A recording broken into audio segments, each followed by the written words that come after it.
business administration in President Trump's first term, and I'm glad the President has given you another opportunity to serve. You have enormous challenges. At the K through 12 level, students who were behind before the pandemic are even further behind now. According to the latest National Assessment of Educational Progress, or NAEP, the reading scores among 4th and 8th graders declined 5 points since the pandemic. In math, 4th grade scores fell by 5 points and 8th grade scores fell by 8 points. The failures of the traditional K through 12 schools are leading more families to try other education options proven to help students succeed, like charter schools. The Biden-Harris Department of Education tried to take these options away from families. They passed onerous regulations making it harder for charter schools to apply for federal grants, impeding their ability to grow and to serve more children. The department's bloated bureaucracy failed to improve the nation's education system, quite likely made it worse. There's been a lot of talk about dismantling the Department of Education, and I'm sure that you will be asked this today. But before we begin, I want to explain what the Department of Education actually does. On average, only about 10% of public funds that go towards educating a child comes from the federal taxpayer.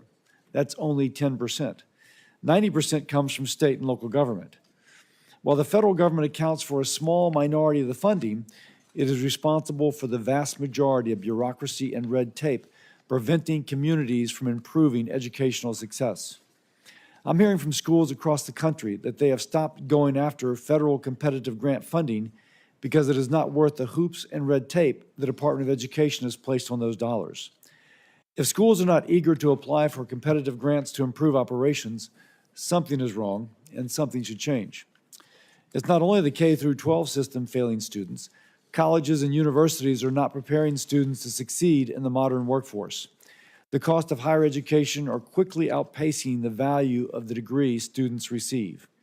According to a nonpartisan analysis, 23% of bachelor's degree programs and 43% of master's degrees have a negative return on investment. Too many students leave college woefully unprepared for the workforce after being saddled with overwhelming debt they cannot pay off.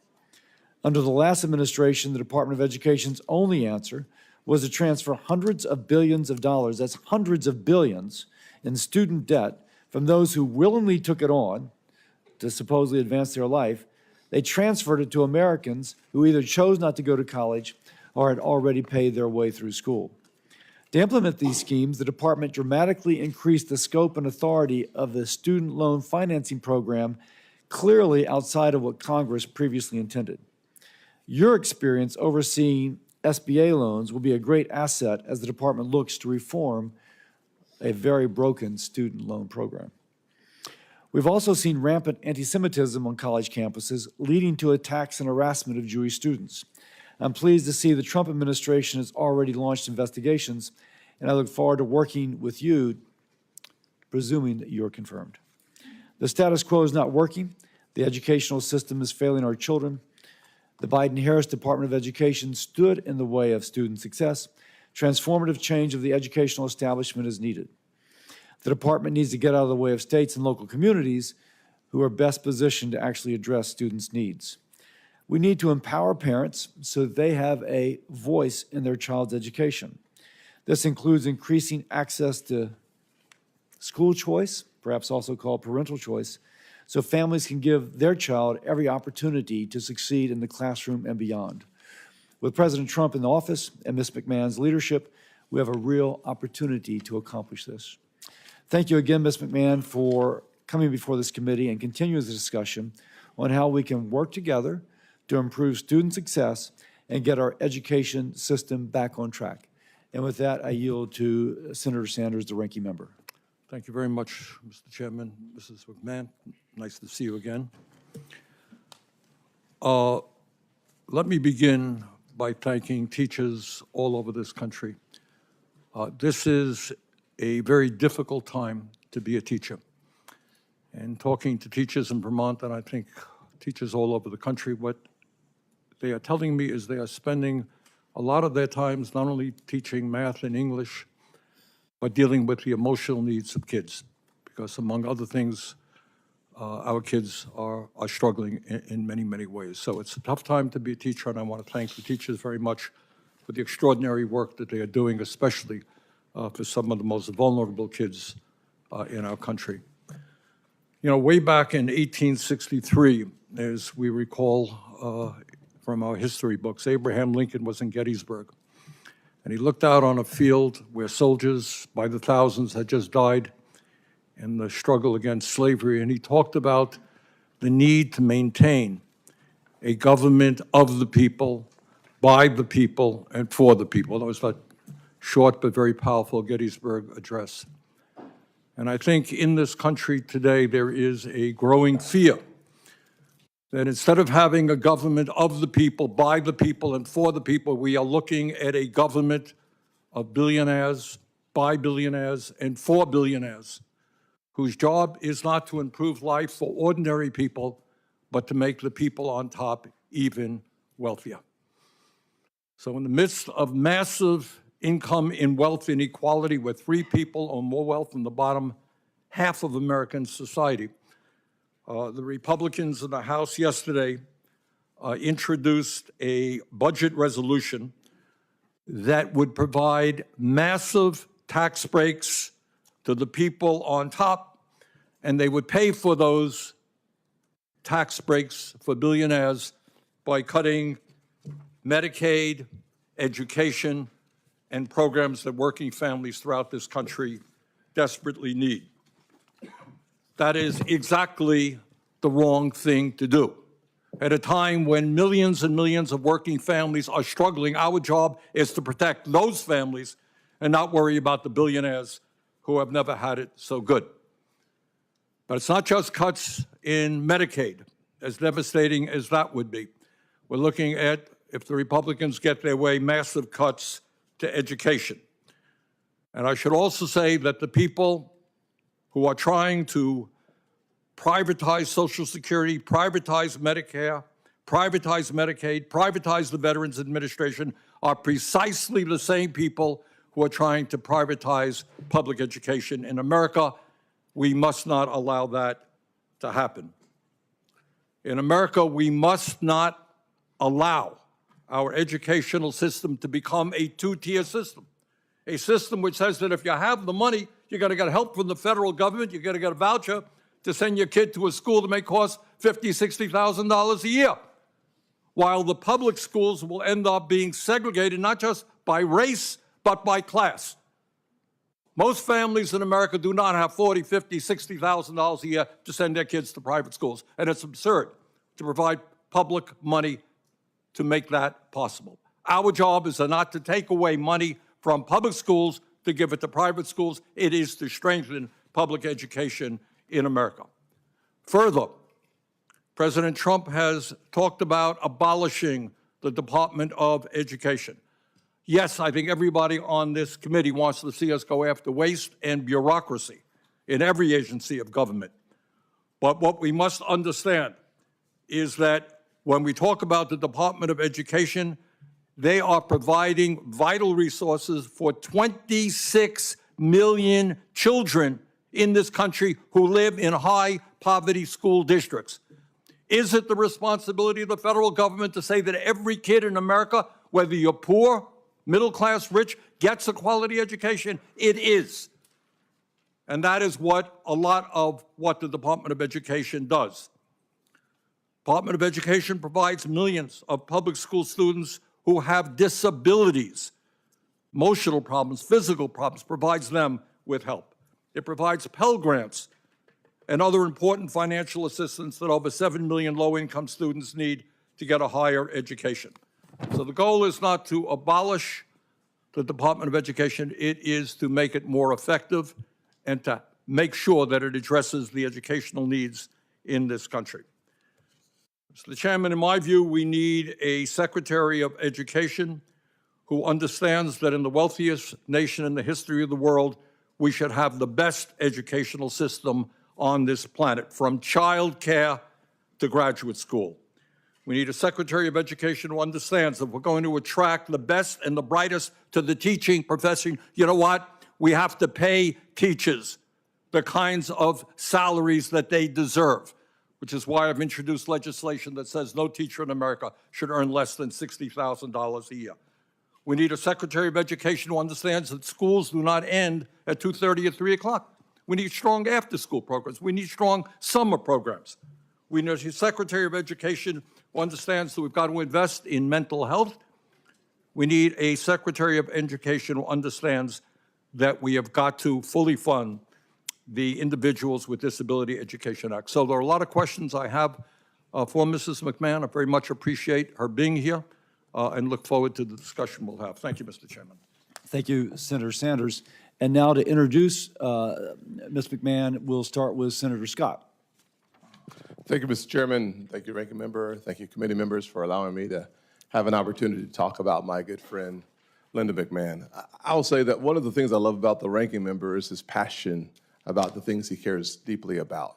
He and I don't agree on the conclusions or the solutions, but I do believe that he is a thoughtful person who cares about the issues, and I hope that doesn't hurt your reelection bid. But let me say this. I'm not a billionaire, never have been, likely never will be. But I am a kid who grew up in a single-parent household, mired in poverty, whose mother worked 2 jobs, trying to keep the lights on. I went to 4 different elementary schools by the 4th grade. When I think about the issue of education, I think about how in the world do we ever get to a meritocracy if the vast majority of the kids today are going to segregated schools that are failing those kids. 13 schools in Maryland where the average kid, 99% of the kids cannot perform at grade level. I think about Chicago on the south side where I spent a lot of time, where 95% of the kids cannot perform at grade level. I think about Charleston, South Carolina, my hometown, where 60+% of African American males don't go to college. I think about the quagmire pit of failure that is consistently the case in inner city schools across America. You talk about the resegregation of America's public schools, it's already happened. It's happening right now. Our public education spends $850 billion to disappoint families, millions of families across this country. 10% of the resources come from the federal government, and yet 80 to 90% of all the rules that suppress performance come from Washington. The average employee at the Department of Education, these numbers are a few years ago, and these unfortunately aren't part of my speech. Bernie changed my speech for me. Is about $106,000, where the average teacher makes $55,000. Those numbers are 4 or 5 years old. But here's my point. My point is a simple point. I'm a guy who understands the weight of a poor education system and the benefit of a good education system, because I've experienced both. I chose to introduce Linda not because I have an affinity for billionaires, though I might now, actually, because I have a passion for quality that changes the trajectory of poor kids' lives permanently. I can't think of a more important civil rights issue today than public education and the education of our kids. I can't think of a better person to take on that challenge than someone that I had confidence when she was the administrator of the SBA. I can't think of someone better to take on this challenge than someone that took a regional company, WWE, and made it into the global powerhouse that it is today than the co-founder, chief executive Linda McMahon. I can't think of someone better to do the job than someone who served on our own state board of education, who was a trustee at Sacred Heart University, and who led the policy initiatives at the America First Policy Institute. That would be Linda McMahon. I can tell you that there are a lot of questions I'd like to answer, but I don't have time. But I can tell you this. For the poorest kids in our country, disillusioned about the American dream, the answers they are looking for rarely come from Washington. With all of our good intentions, the Department of Education has simply failed the poorest kids in the United States of America, the greatest nation on the planet. To turn that around, we need someone who's already succeeded in business and in government. And let me just close with this. The Department of Education doesn't educate kids. It's a federal agency. Local communities and local teachers educate kids. Our Department of Education is a federal behemoth that needs to focus on getting more money in the hands of more students so that they have a better chance. And yes, I do believe that competition makes your quality go up and your cost go down. Charter schools prove that, private schools prove that, and finally, Pell Grants. Pell Grants take public dollars to private schools. Unfortunately, poor Black kids today, the vast majority, won't have a Pell Grant. Why? Because if you don't graduate from high school, if you don't have proficiency in reading, math, and science, the likelihood of you going to college is zero. Let's improve our K through 12 system so that more of America's poor rural kids and inner city kids both have the experience I have of realizing their version of the American dream.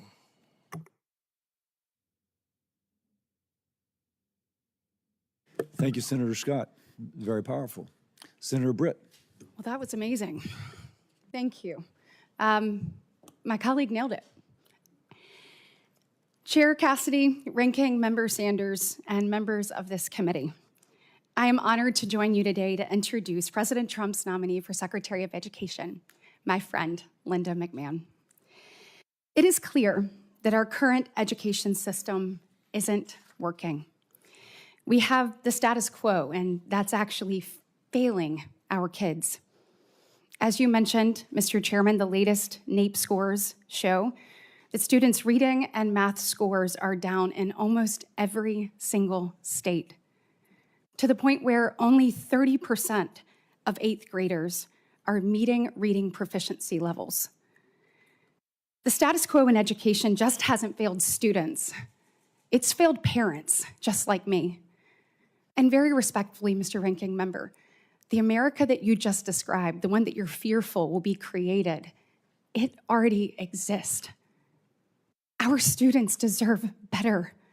Our parents deserve better. We have to do something different in order to achieve a different result. For far too long, the Department of Education has catered to far-left bureaucrats at the expense of moms and dads. It has pushed for school closures, removed parental rights from the equation, promoted radical ideologies in the classroom, and supported allowing men and boys to play in women and girls' sports. Enough is enough. We need a change agent at the Department of Education, and that change agent is Linda McMahon. She is the perfect antidote to what is wrong with education in this country. Linda has an immensely successful track record as a business executive, as a leader of a government agency, and at the America First Policy, as an America First Policy advocate. She is not just an overwhelmingly qualified nominee for Secretary of Education, but a nominee who can make a real difference at the department that sorely needs it. She's also a grandmother of 6 with a personal stake in the quality of our education system. She understands how important it is that our kids learn what they're supposed to, and how important it is for parents to be empowered. I'm right there with her.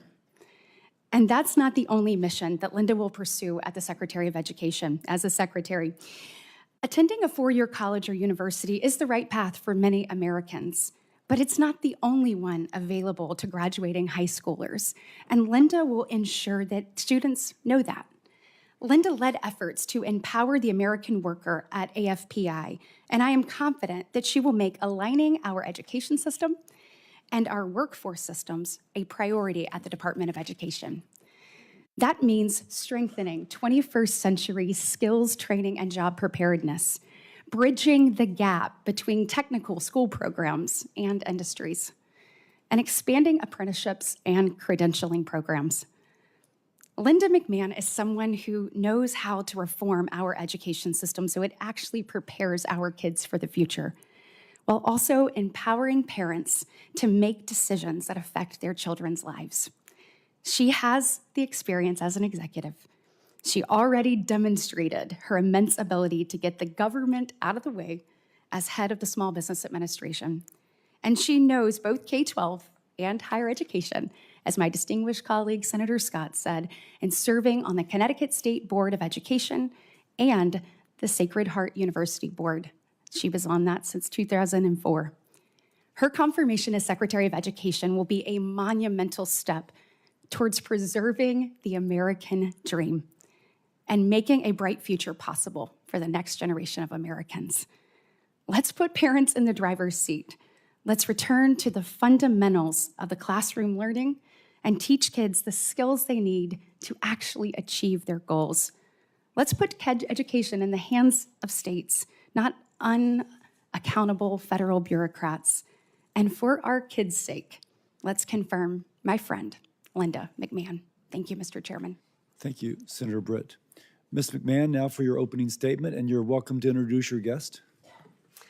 Thank you very much, Chairman Cassidy. Yes, I'd like to introduce my daughter, Stephanie McMahon, Paul Levesque, her husband, and my son, Shane McMahon.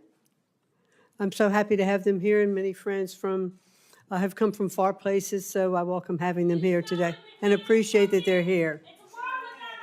So, thank you, Chairman Cassidy, Ranking Member Sanders, and distinguished members of the committee.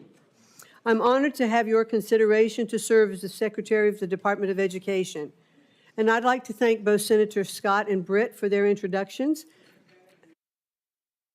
Members of the audience are reminded that disruptions will not be prohibited while the committee conducts business. We ask you to respect that. I'm sorry, please. Certainly. And I'd like to thank both Senator Scott and Britt for their introductions and for the opportunity to welcome my friends and family. Thank you all so much for being here with me today. I would also like to thank President Trump for his confidence in me to lead a department whose mission and authority were a special focus of his campaign. He pledged to make American education the best in the world, return education to the states where it belongs, and free American students from the education bureaucracy through school choice. November proved that Americans overwhelmingly support the president's vision, and I am ready to enact it. Education is the issue that determines our national success and prepares American workers to win the future. I've been passionate about education since my earliest college days when I studied to earn a teaching certificate. This has continued through my business career as a Connecticut State Board of Education member, as a university trustee, and as the chair of the America First Policy Institute, which advocates for workforce development, parental choice, and accountability in higher education. I'm also a mother and a grandmother, and I join millions of American parents who want better schools for our kids and grandkids. The legacy of our nation's leadership in education is one that every person in this room embraces with pride. Unfortunately, many Americans today are experiencing a system in decline. The latest scores from the nation's report card show achievement in K through 12 math and reading at their lowest level in years. More than 2/3 of public colleges are beset by violent crime on campuses every year. And most tragically, student suicide rates have dramatically increased over the last 2 decades. We can do better. We can do better for the elementary and junior high school student by teaching basic reading and mathematics, for the college freshman facing censorship or anti-Semitism on campus, and for parents and grandparents who worry that their children and grandchildren are no longer taught American values and true history. In many cases, our wounds are caused by the excessive consolidation of power in our federal education establishment. So what's the remedy? Fund education freedom, not government-run systems. Listen to parents, not politicians. Build up careers, not college debt. Empower states, not special interests. Invest in teachers, not Washington bureaucrats. If confirmed as secretary, I will work with Congress to reorient the department toward helping educators, not controlling them. My experience as a business owner and leader of the Small Business Administration, as a public servant in the state of Connecticut, and more than a decade of service as a college trustee has taught me to put parents, teachers, and students, not bureaucracy, first. Outstanding teachers are tired of political ideology in their curriculum and red tape on their desks. And that's why school choice is a growing movement across the nation. It offers teachers and parents an alternative to classrooms that are micromanaged from Washington, D.C. We should also emphasize career-focused education, especially in cutting-edge STEM fields, where American companies need high-skilled employees. Our workers deserve more post-secondary pathways, career-aligned programs, apprenticeships, and on-the-job learning, and jobs in tech, skilled trades, and healthcare for non-college degree holders. Those who do attend college deserve transparent costs and courses of study aligned to workforce demand. The United States is the world leader by far in emerging technologies like AI and blockchain, and we need to invest in American students who want to become tech pioneers. We should encourage innovative new institutions, develop smart accountability systems, and tear down barriers to entry so that students have real choice and universities are not saddling future families with unsurmountable debt. We must protect all students from discrimination and harassment. And if I am confirmed, the department will not stand idly by while Jewish students are attacked and discriminated against. It will stop forcing schools to let boys and men into female sports and spaces. And it will protect the rights of parents to direct the moral education of their children. The opportunity before us these next 4 years is momentous. I look forward to working with the committee, our nation's parents, teachers, and students, and education leaders from all political perspectives to build a better future for every American learner. Thank you so much for the opportunity to speak with you today, and I look forward to your questions. Thank you very much. I shall begin. Everybody's rightly focused on the fact that we have a problem with reading scores, and they've been anchored where they are for quite some time, with an incredibly high percentage of children not reading at grade level. And the old kind of truism that kids learn to read by grade 3 or 4 and they read to learn thereafter. But they're not learning to read by grade 3 or 4. So that said, dyslexia, according to NIH kind of reviewed literature, affects 20% of our population. Those 20% learn to read differently, and if their differences are not acknowledged, then they will be among those, almost an anchor holding reading scores down.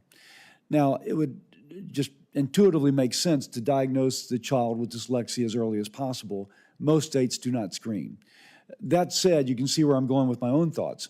But what would be your approach to addressing the issue of dyslexia, which is frankly ignored, not in a state like New Hampshire, where Governor Hassan actually put in such programs, but in other states? What would be your approach to make sure that the child who's dyslexic is diagnosed at an early stage and receives the intervention that she or he would need to receive? Well, thank you very much, Chairman Cassidy, and I know this is a very sensitive subject for you, since I believe it is your son that does have dyslexia, as you and I discussed when I visited with you in your office. My daughter, but that's I'm okay. sorry, it's your daughter. But I certainly very much would like to be sure that we are looking to diagnose issues like dyslexia early, because we have found that it can be turned around. So I'd like to work with you and understand how we could have better approach for that in our school systems. You had mentioned that you would not tolerate the anti-Semitism that has been on the rise. What steps would you take to make sure the backlog of anti-Semitism cases at the Office of Civil Rights is processed and those responsible for illegal discrimination held accountable? Senator Kennedy, Cassidy, I'm sorry. I think that by far what we saw happening on our campuses was absolutely deplorable. Kids locked in libraries, afraid to come out. Now, I believe in freedom of speech on campus, open debate, and we should encourage that. But we cannot allow violence happening on our campuses. That puts all students in an unsafe place. And if I were confirmed as the Secretary of Education, I would want to make sure that the presidents of those universities and those colleges are taking very strong measures not to allow those to happen. They can call in the police, they can do whatever they need to do, set standards, and to make sure those standards are upheld. We cannot allow that kind of violence to take place on our college campuses. Now, there's a current backlog in the Office of Civil Rights within the Department of Education to address this. Do you have any specific plans about how you could help them address that backlog? Well, I'd like very much to be confirmed and to be able to get into the department and understand that backlog, to talk to those lawyers who were there, and let's focus on what we need to do to clear out that backlog. And I look forward to doing that. President Trump is reportedly drafting an executive order requiring the Secretary of Education to develop a plan for downsizing the Department of Education and working with Congress to eliminate entirely. Yes or no, do you agree that since the department was created by Congress, it would need an act of Congress to actually close the Department of Education? And certainly President Trump understands that we'll be working with Congress. We'd like to do this right. We'd like to make sure that we are presenting a plan that I think our senators could get on board with and our Congress could get on board with that would have a better functioning Department of Education, but certainly does require congressional action. Okay. In terms of the plans to downsize, what would be the components of that plan that would not require congressional approval? Well, I do believe, Senator, that there are departments of education that are established by statute, and those particular departments we'd have to pay particular attention to. But long before there was a Department of Education, we fulfilled the programs of our educational system. Are there other areas, other agencies where parts of the Department of Education could better serve our students and our parents on a local level? And I am really all for the President's mission, which is to return education to the states. I believe, as he does, that the best education is closest to the child and not certainly from Washington, D.C. If the department is downsized, would the states and localities still receive the federal funding which they currently receive? Yes. Okay. With It that, is not the President's goal to defund the programs. It is only to have it operate more efficiently. With that, I yield to Senator Sanders. Thank you, Mr. Chairman. When we talk about education, kind of we're looking at it in a vacuum. We're talking about the struggles that low-income kids are having, and that's true. But Mrs. McMahon, you are also aware that in America we have more income and wealth inequality than we've ever had before. You are aware that we have the highest rate of childhood poverty of almost any major country on earth. You are aware, I suspect, that teachers are dealing with kids who are literally homeless, kids who come from dysfunctional families where there is violence. Does it concern you in America that we are living in a society where the people on top are doing phenomenally well, while 60% of Americans are living paycheck to paycheck? And how do you think that impacts our educational system? Thank you very much, Senator, for that question. First of all, let me say that I believe that teaching is one of the most noble professions that we have in our country, and we have so many good, dedicated teachers to help our students. I do think that we are trapping students often in low-performing schools, and that's why the President has such a strong policy towards school choice. But you will agree, I don't mean to interrupt you, but you will agree that you can't just look at education. The truth is that middle class, upper middle class public schools in America generally do pretty well. But if you are homeless, if you were a homeless person and you had kids, the odds of your kids doing pretty well, and I'm just asking you, what do you think about the massive level of income and wealth inequality, the fact that we have the highest rate of childhood poverty? Is that something you think you might want to pay attention to? Well, certainly, Senator, I do believe that we want to make sure that every child in our country has the opportunity to have equal access to a quality education. And the Department of Education really is not setting economic policy in the country. We should focus on educating our children, and we should focus on it at the local level. Let me ask you this. You mentioned correctly that we have many great teachers in America, right? Yes. If you as a businesswoman wanted to attract the best and the brightest, would you be starting them off after they leave school, maybe $50,000, $60,000 in debt with salaries of $35,000 or $40,000? Or would you say, we respect, you talked about teaching being the noblest profession. I agree with you. Would you agree with me, support my legislation that says no teacher in America should earn at least $60,000 a year? Well, certainly the pay to teachers is up to the states where those teachers reside. I do believe we should pay our teachers fairly.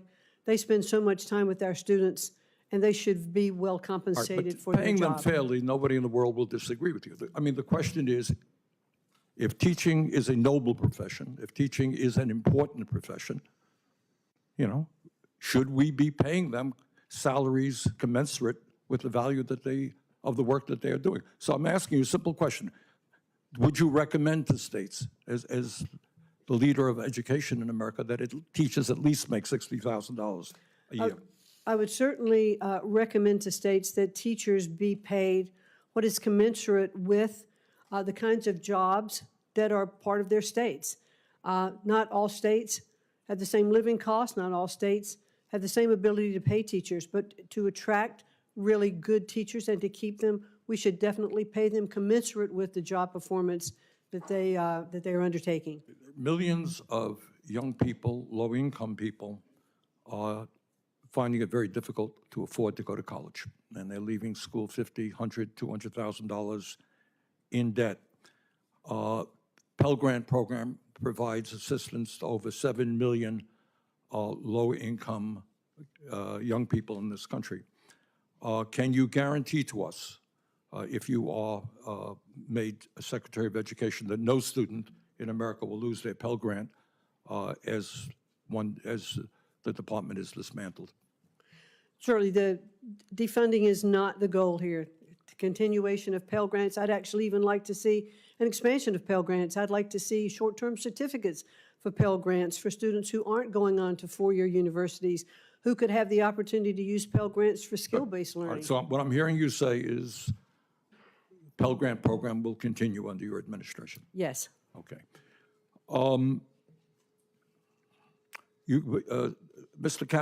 Senator Cassidy asked you an important question, and that is, do you agree, and let me just once again get your feelings on this, that if there is a movement to abolish the Department of Education, it has to go through the United States Congress? Yes, it is set up by the United States Congress, and we work with Congress. It clearly cannot be shut down without it. Good. Thank you. Senator Collins. Thank you. Welcome. First of all, let me say I was very pleased to hear your strong commitment to enforcing the Office of Civil Rights jurisdiction over the many incidences, horrible incidences of anti-Semitism that we've seen on our college campuses. Among the important programs that are administered by the Department of Education are Title I, IDEA, and the TRIO programs, all of which have been high priorities for me. I want to briefly discuss those programs. Title I helps public schools that are serving low-income students. It helps level the playing field in terms of resources compared to more affluent communities. In Maine, 63% of our public schools receive Title I funds. Very important to our state. Second, IDEA, the Disabilities in Education Act, which helps children with special needs. Maine receives more than $65 million to support K through 12 students with special education needs. I would note that that falls far short of the 40% that was promised when the legislation was passed in the 1970s.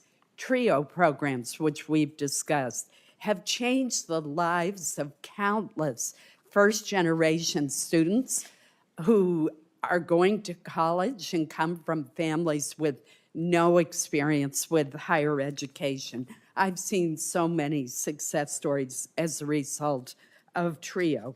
So my question for you is, how do we maintain the administration and oversight of these programs if we abolish or substantially reorganize the Department of Education? Thank you, Senator Collins, and I know how passionate you are about these issues, and I enjoyed meeting with you in your office and talking about these various things, especially I think the TRIO program, which we both agreed was just hit a terrible blow just by regulation when some of the students who were applying, their applications were rejected simply because of spacing on a form. Right. And that kind of regulatory control just cannot stand. That is just impossible. The Title I programs that you've been discussed will continue to be appropriated through Congress. Today, they go directly to the State Department of Education and then are distributed to the districts. We're not looking to defund or reduce any of those amounts. IDEA is the same, but might it be better served in a different agency? I'm not sure. It started at HEW, and the concerns for disabilities and health issues with students may very well rest better within an agency that has more oversight of all of those. So I think if I am confirmed to be able to get in and assess programs, how they can have the best oversight possible, how we can really take the bureaucracy out of education and focus on teaching our children to read and to do math and to appreciate our history is certainly my goal and would be my goal as the Secretary of Education. Thank you. On Monday, the administration announced that the Department of Education was going to terminate 89 contracts from the Institute of Education Sciences. They were worth $881 million, as well as terminating 29 training grants. This week, my office heard from a former teacher from Oakland, Maine, who has developed a high-impact tutoring model, and it's currently being used in 12 schools in Maine alone, and she has one of the grant applications pending to more thoroughly evaluate the impact of this model on the students' outcomes. She's worried that it's now going to be in jeopardy due to these sudden cuts. Considering the poor reading and math scores reported by NAEP, and that unfortunately includes poor scores in my home state, shouldn't the Department of Education continue to collect data and evaluate outcomes rather than halt these activities so that you can help states know what works?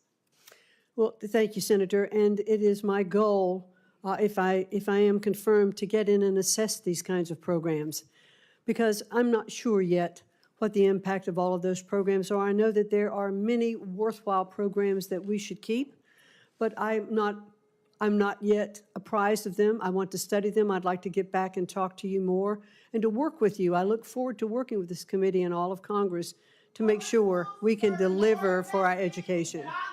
Thank you. I appreciate your responses. Thank you. Thank you. The committee will come to order. Senator Murray. Thank you, Ms. McMahon.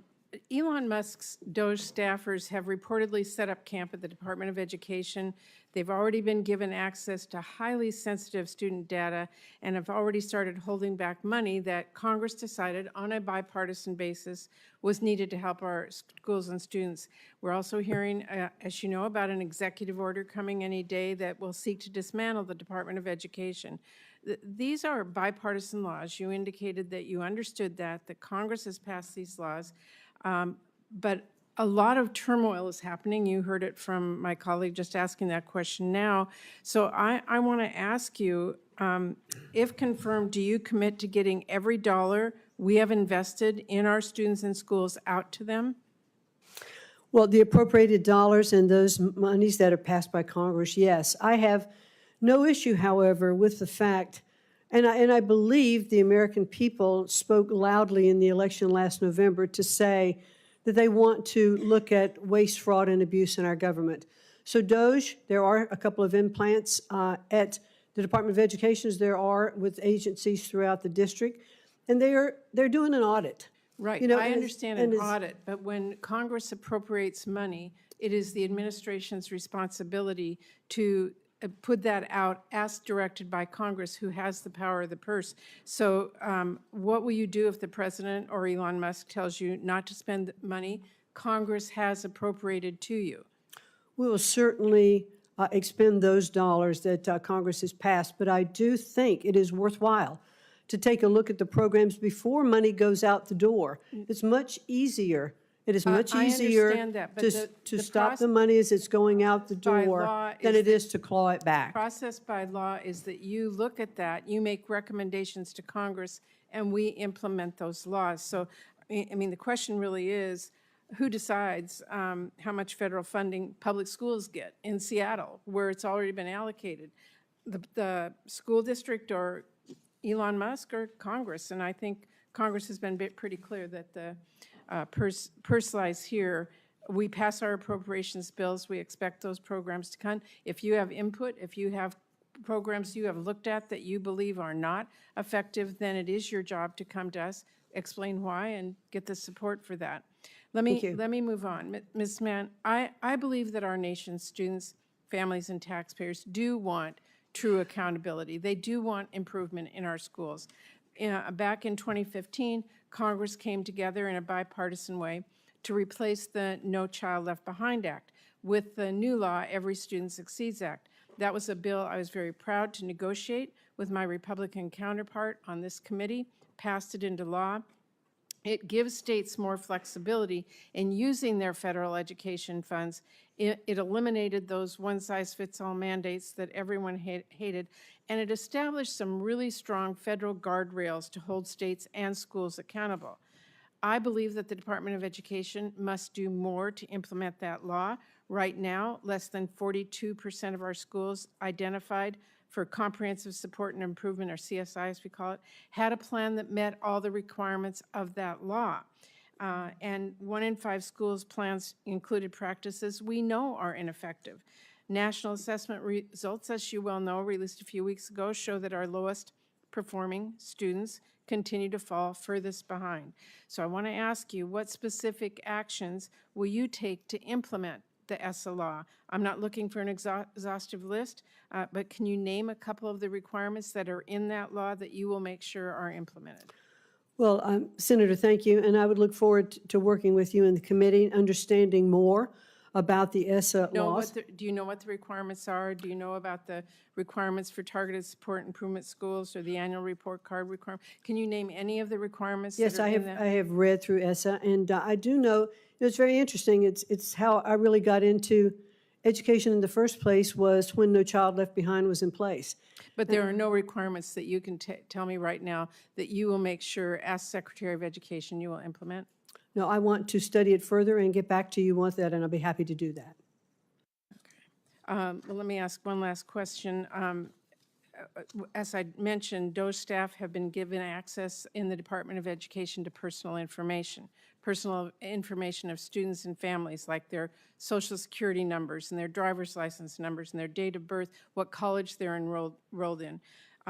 I know that the access has been temporarily paused due to litigation, but there is a real potential for that kind of information to be abused or for students' privacy to be placed in jeopardy if the courts end up ruling against the students.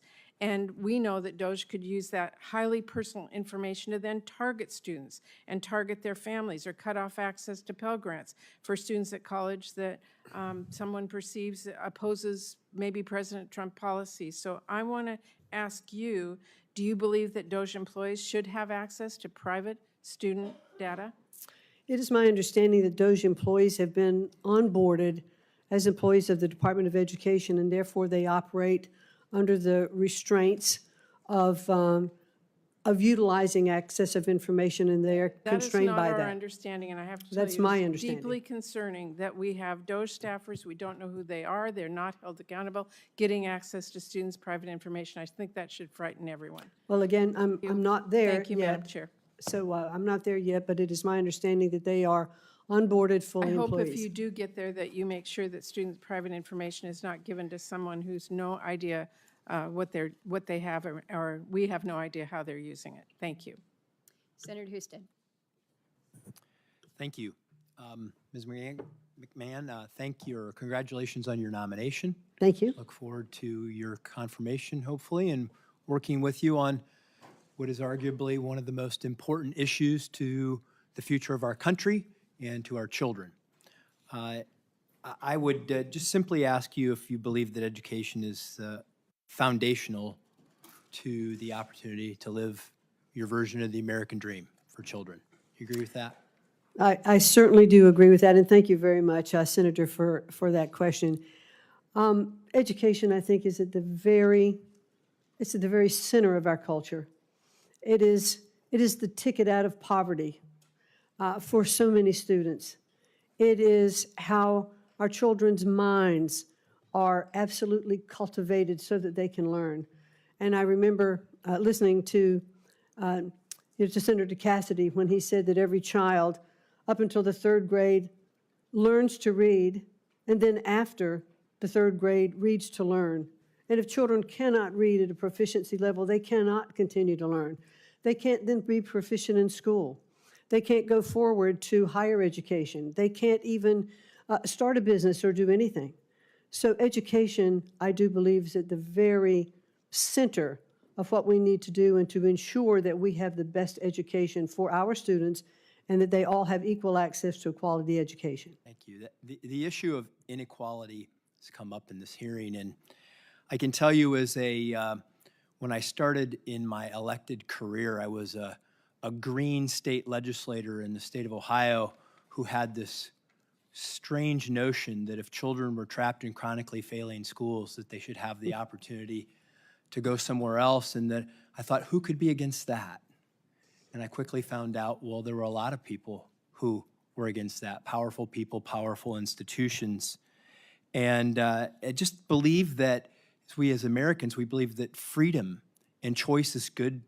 It's part of our DNA. It's good for markets and business, and that monopolies don't work, whether that's big business or big government.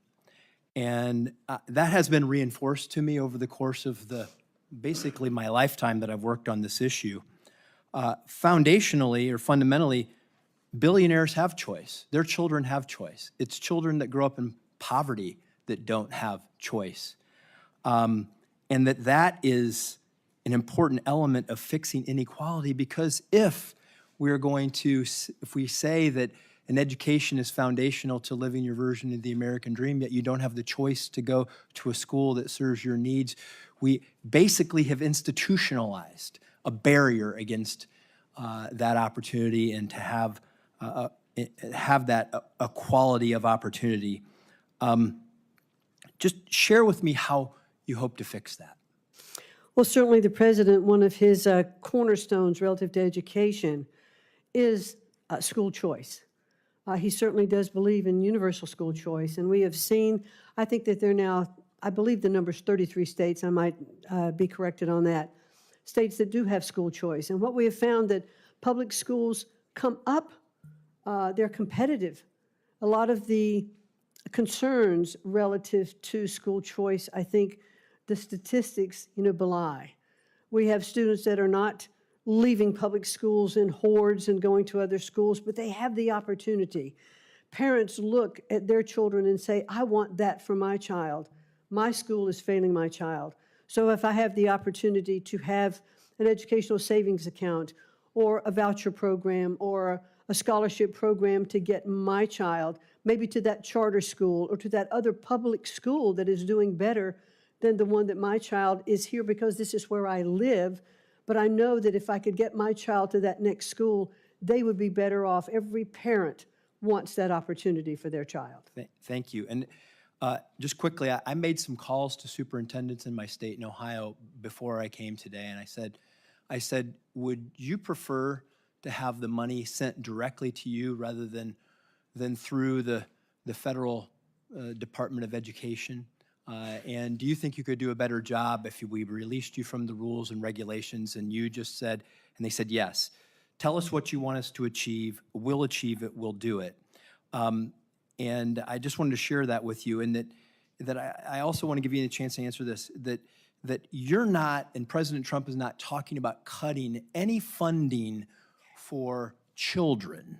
You're not talking about cutting funding for disabled children. You're just talking about changing the way that the money gets to these students in schools, and that you're committed to that. Is that correct? That is correct, Senator. Thank you very much. Great. Thank you. It is now Senator Baldwin. Thank you, Mr. Chairman. And before I start my questions, just wanted to put some studies in the record. Recent research studies of private school vouchers in Louisiana, Indiana, Ohio, and Washington, D.C. showed that students who used these vouchers performed worse academically than their public school peers. I ask unanimous consent to enter into the record those 4 studies that show private school vouchers have a negative impact on student achievement. Without objection. Thank you, Mr. Chairman. Mrs. McMahon, I appreciated the opportunity to meet with you last month, and I believe in giving all the president's nominees a fair shake. That's what the people of Wisconsin expect from me, and I look forward to hearing more about your approach to running the Department of Education if confirmed. Mrs. McMahon, since 1972, Title IX has been a critical tool in ensuring that all students are protected from sex-based discrimination in federally funded education programs. We briefly discussed Title IX in our meeting, but I'd like to ask you a series of yes or no questions to get into a little bit more detail here. So yes or no, do you believe that Title IX should be enforced to protect students from sexual harassment and sexual assault? Yes, I do. Do you believe that sexual harassment that is severe should be prohibited under Title IX? I think sexual harassment should be prohibited in any case. Thank you. Do you believe that sexual harassment that is pervasive should be prohibited by Title IX? Yes. Do you believe that harassment that is either severe or pervasive should be prohibited under Title IX? I don't believe there should be any acceptance of sexual harassment, Senator. Great.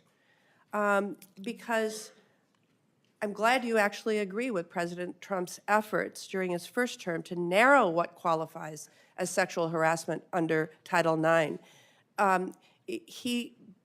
His guidance said that sexual harassment had to be severe and pervasive.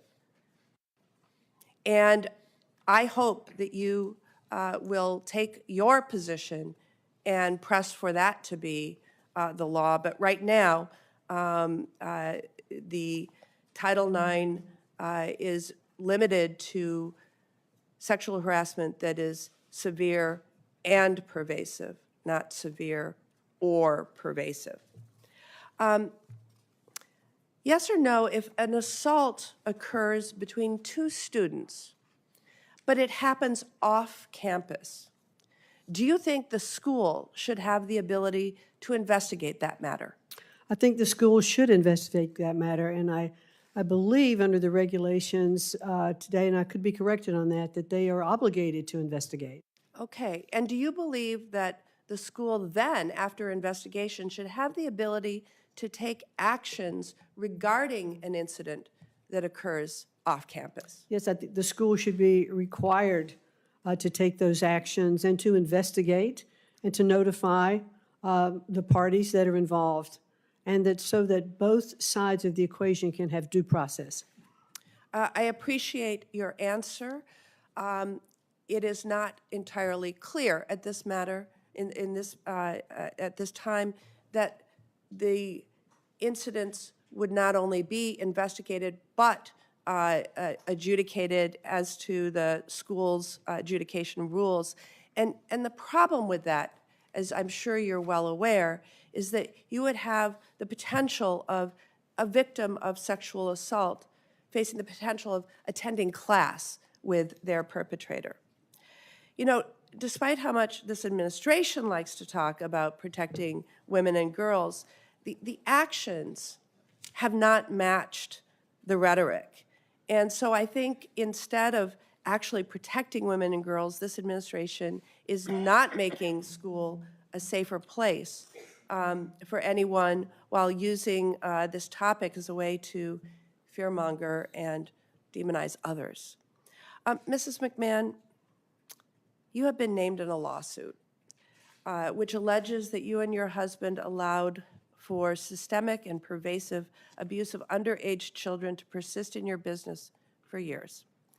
It is an ongoing lawsuit, and it alleges that you rehired a known sexual predator, and you felt it was sufficient to simply direct him to steer clear of children. If confirmed, you will be responsible with overseeing the Department of Education Office of Civil Rights, charged with ensuring equal access to education through vigorous enforcement of civil rights laws. I am so concerned about whether sexual assault survivors on campus can trust you to support them. Thank you, Senator. They certainly can trust me to support them. I have a granddaughter that is now in college. I have 2 grandsons who are in college. And I have a deep commitment of understanding of how I would feel if any of them were involved in sexual harassment or accused of sexual harassment. You have my absolute commitment that I will uphold and protect those investigations to make sure that those students are treated fairly on both sides. Mrs. McMahon, we met shortly after a shooting at... You're a minute over. Oh, I will submit this question for the record. Thank you. Thank you, Senator. Senator Tuberville. Thank you, Chairman. Ms. McMahon, thank you for being here today, and thanks for wanting to take on this monumental task. You know, I'm a football coach. I'm not a lawyer. I'm not a business guy. I taught high school and worked my way up for 40 years.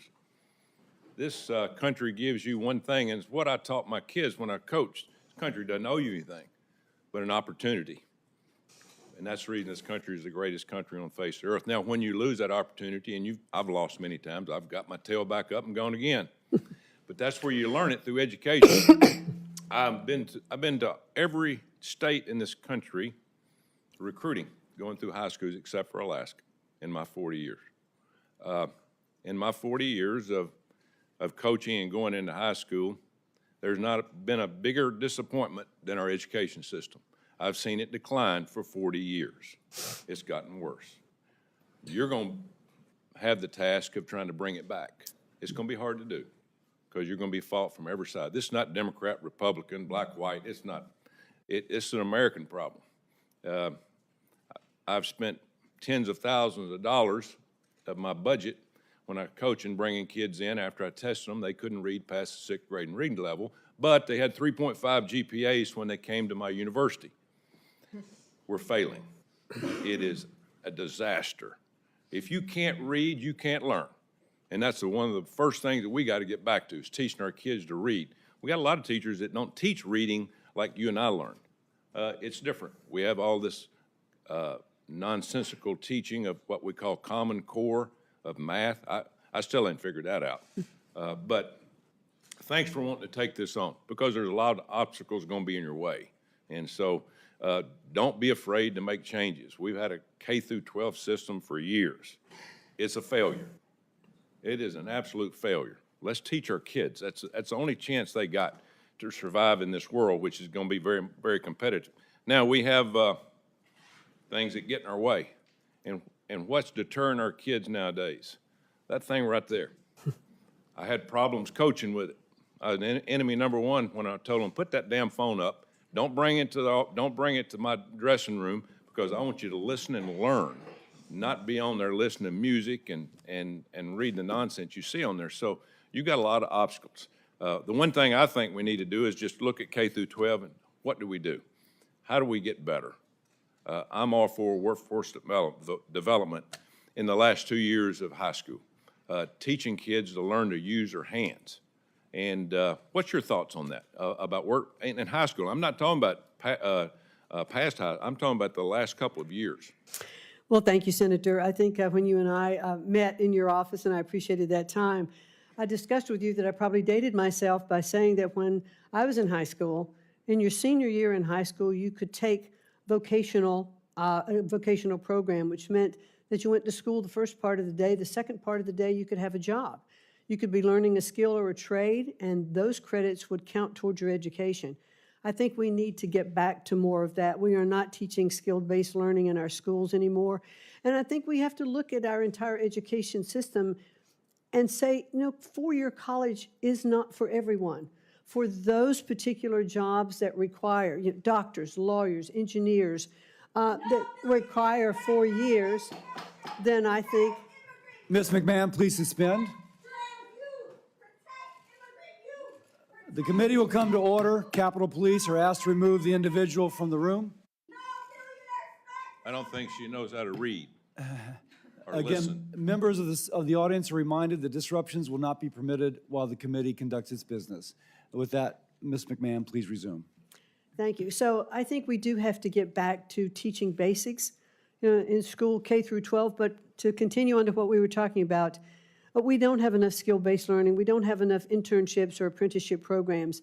I'd also like to see, you know, more dual credits in our high schools, our junior and senior years, that would count towards community colleges or other institutes that would get students through college faster if, in fact, that is the plan that they are going to take.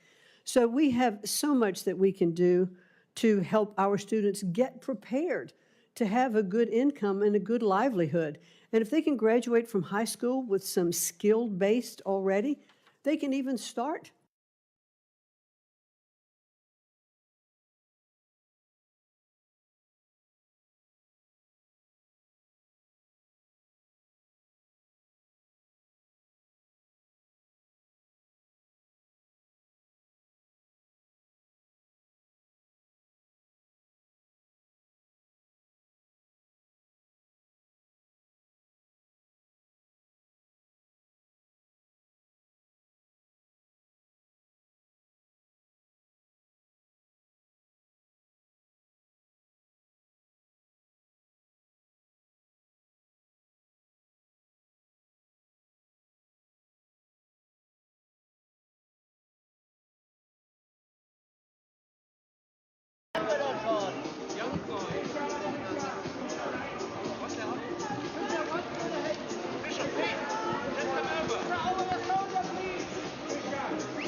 What about educational programming centered around specific ethnic and racial experiences? My son is in a public school. He takes a class called African American History. If you're running an African American history class, could you perhaps be in violation of this court order, of this executive order? I'm not quite certain, and I'd like to look into it further and get back to you on that. So there's a possibility, you're saying, that public schools that run African American history classes, right? This is a class that has been taught in public schools for decades, could lose federal funding if they continue to teach African American history. No, that's not what I'm saying. I'm saying that I would like to take a look at these programs and fully understand the breadth of the executive order and get back to you on that. I think you're going to have a lot of educators and a lot of principals and administrators scrambling right now. Thank you, Mr. Chairman. My time's expired. Senator Murkowski. Thank you, Mr. Chairman.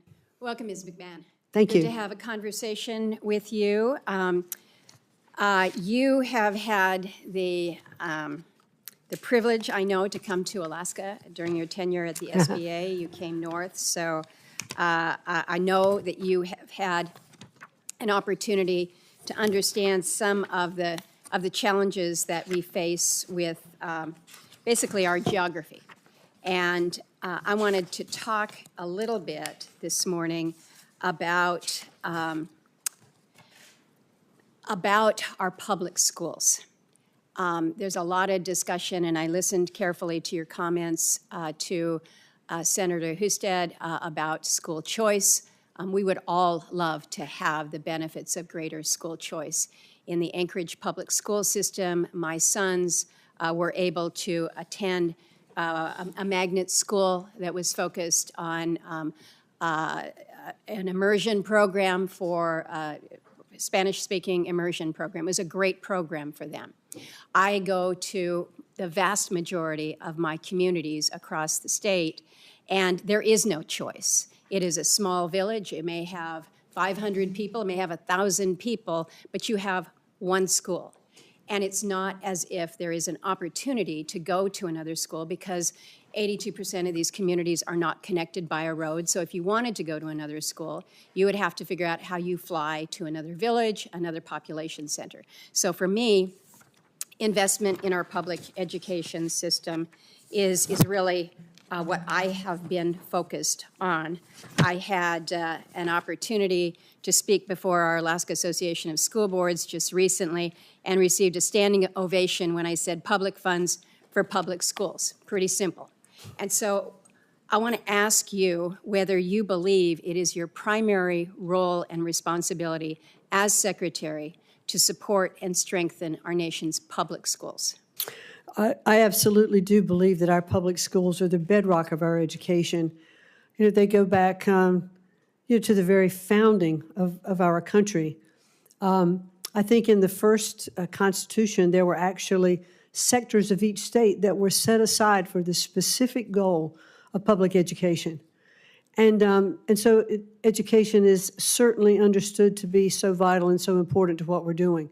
I understand the schools in Alaska. I think when I was in your office, we were talking about the school that I visited in Kwethluk, which is a very, very small island.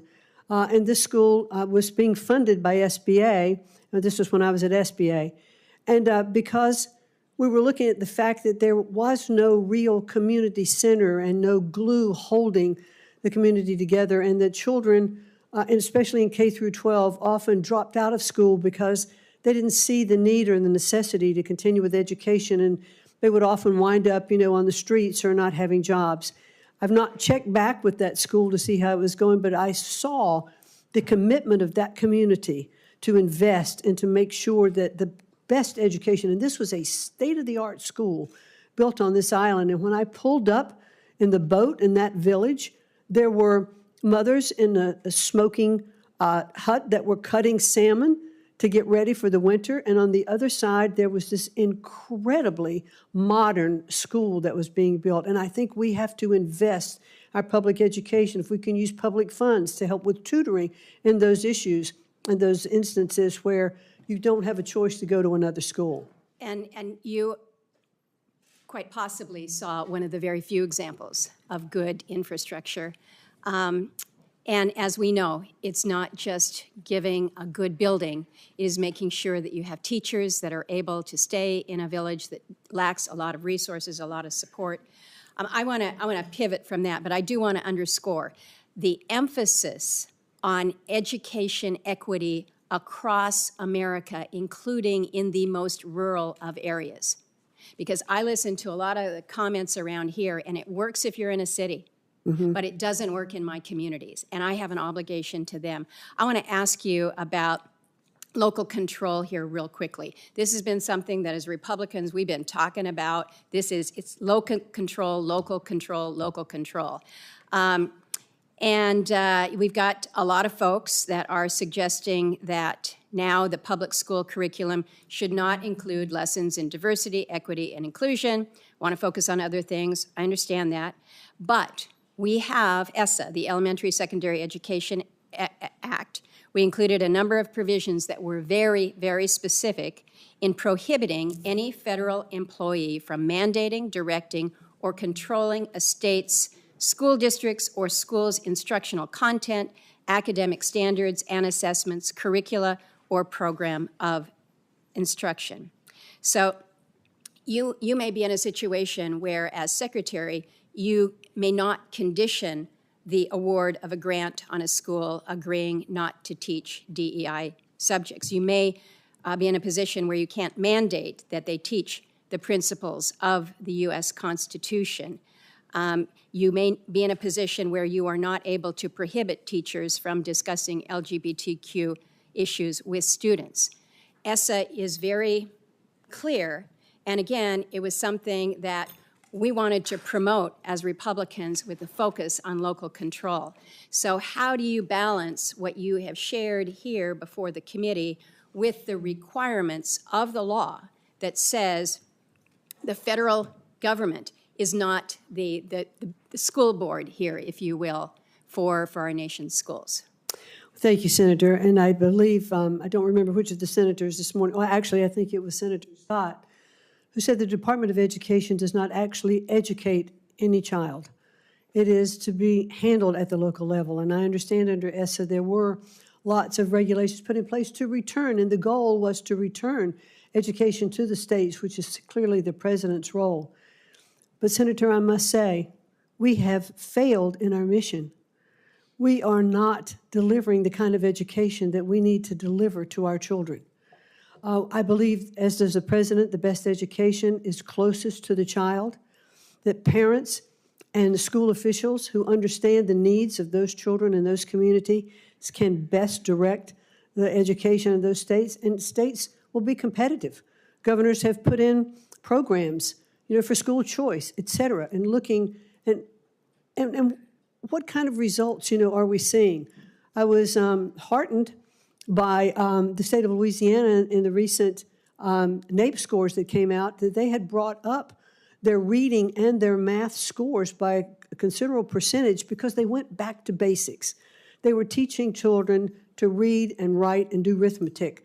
And I think I heard superintendent of the Louisiana school say that he used everything from flashcards to AI to make sure that the students were getting the basics in education. And that's what we have to get back to. It sounds like you're suggesting we need to Senator- amend or change ESSA.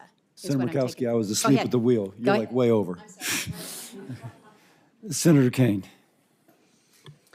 I would never describe you as asleep at the wheel, Mr. Chairman. But thank you, Ms. McMahon. I enjoyed the visit we had in our office, especially our discussion about career and technical education. That's a Yes. huge passion of mine. When I asked you about public service loan forgiveness, the federal public service loan forgiveness program was put in place during the Bush administration, bipartisan Congress. It's been part of law since 2007. What is your position on public service loan forgiveness program? Well, certainly, and thank you very much, and it was good to visit with you in your office, Senator. Clearly, there are programs that have already been passed by Congress that do, in fact, grant loan forgiveness for public service. Our first responders, military, et cetera. And we certainly should honor those programs. And if we want stronger or more programs for loan forgiveness, then I think Congress should pass those programs and then we would implement it. So your commitment is, should you be confirmed, you will fully implement existing public service loan forgiveness programs that have been passed by Congress? Those that have been passed by Congress, yes, that's the law. That's very important because during the first Trump administration, Secretary DeVos and the Department of Education slow-walked approvals of public service loan forgiveness. 7,000 people over the course of 4 years were granted forgiveness under the programs. It was about a 3% acceptance rate of fully qualified applicants for public service loan forgiveness. During the Biden administration, more than 1 million applicants were approved for forgiveness, as was appropriate given the congressional directive, and more than 33,000 Virginia public servants were given public service loan forgiveness. If the Doge brothers or somebody else tells you we don't like these programs and we don't want you to implement them, I can count on you to stand up and fully implement them to benefit those who are entitled to the benefit by the congressional statute. Yes, because that's the law. Thank you for that. If there's no Department of Education, who will enforce the Individuals with Disabilities in Education Act? Well, I think that is something that I would very much like to understand more and look into. I mean, when IDEA was originally set up, it was under HEW, the Department of Health, Education, and Welfare. After the Department of Education was established in 1980, it shifted over there. I'm not sure that it's not better served in HHS, but I don't know. I haven't yet been able to be in, and if I'm confirmed, it is of high priority to make sure that the students who are receiving disability loans, disability funding, that is not impacted. It is incredibly important that those programs continue to be funded. My Virginia parents who have children with disabilities are highly, highly worried right now about the elimination of the Department of Education. Because the IDEA is about funding, and I know you've talked about that already, but it's also about enforcement. You would agree with me that there has to be vigorous enforcement of the requirements of IDEA. Well, I certainly agree that we want to make sure that that funding gets to those students and it's not defunding. I'm not asking about funding. I'm asking about enforcement Well, of the yes, provisions. the programs have to have accountability. All the programs do. What role do you think the federal government should play in addressing the national teacher shortage? Well, boy, that is a really critical issue, that we're not attracting and keeping our teachers. One thing I think we need to make sure of, and I'm not sure it's a federal government policy, because that really should be at the state level. How are we educating and teaching and training our teachers? How are we making sure that they have the supplies that they need in their classrooms? We need to make sure that the funding is proper in the state so that they can support teachers. Let me say a word about funding. Just in the first couple of weeks of the Trump administration, here's what they have done with respect to the teacher shortage. They've canceled grants going to jurisdictions, including jurisdictions in Virginia, on teacher training programs that have been designed to reduce teacher shortages. There's also a national priority that I'm sure you're familiar with, national board certification for teachers. It's kind of giving teachers the ability to sort of up their professional credentials, and often local governments and occasionally the federal government will give an incentive, a financial incentive for upping your credentials. The Trump administration canceled the grant that goes to the organization that administers national teacher certification. I get it that the primary responsibility for dealing with teacher shortages is at the state and local level. But the federal government has played an important role in this, and there are important ongoing initiatives to help states deal with it that this administration is canceling, suggesting that they don't really prioritize having highly qualified teachers standing up in front of every classroom. My time has expired. Thank you, Mr. Chair. Thank you. Senator Hawley. Thank you, Mr. Chairman. Mr. McMahon, thank you for being here. Nice to see you again. Let me just say this. The last 4 years have been, in many ways, absolutely hellacious for students on our college campuses. You had the last administration which issued federal rules, binding regulations that required our college campuses to put biological men into women's locker rooms. You've had multiple universities claiming the mandate, claiming the cover of the Biden administration, forcing women to accept biological men in women's sports. And so you've seen young woman after young woman denied basic safety in their changing facilities, for heaven's sake, basic safety in their dorm rooms, not able to play college sports. Now, I'm delighted that a federal court finally struck down this Biden administration rule back in January, just over a month ago. And President Trump issued a clear, strong, unequivocal executive order saying that Title IX will be enforced according to its terms, which is Title IX protects women's sports, it protects women on college campuses, no more men in women's locker rooms. This is a huge victory for common sense and the rule of law. My question to you is this: a number of universities, including some very prominent ones that love to call themselves elite, have said they're not going to follow that executive order. They're going to keep having men in women's locker rooms. They're going to try to get men in women's sports. What can be done to ensure that these colleges comply with the law and that women are safe on campus and that women are able to play sports without men interfering? Well, certainly, I agree with you that I was very happy to see that those restrictions on Title IX vacated, so that we are really back to what Title IX was originally established to do, and that was to protect sexual discrimination. And women should feel safe in their locker rooms. They should feel safe in their spaces. They shouldn't have to be exposed to men undressing in front of them. I think I heard one person the other day say, well, the guys just should hold the shower curtain in front of them so that they aren't exposing themselves. I mean, really, that's just not what we should be doing. We want to make sure that Title IX, which is the law, is enforced. And we need to uphold that.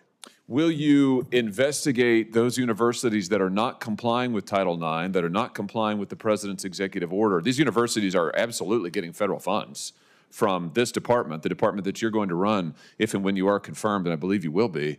Will you investigate those universities and give them an ultimatum? Either they need to comply with the law, they need to follow the law of Title IX, they need to follow the rules issued by this administration, your department, or no federal funding. I mean, will you make sure that the law is enforced? Yes, we will make sure the law is enforced. Very good. Let me ask you about... The senator will suspend. The committee will come to order. Capitol Police are asked to remove the individual from the hearing room. Members of the audience are reminded that disruptions will not be permitted while the committee conducts its business. The senator will resume.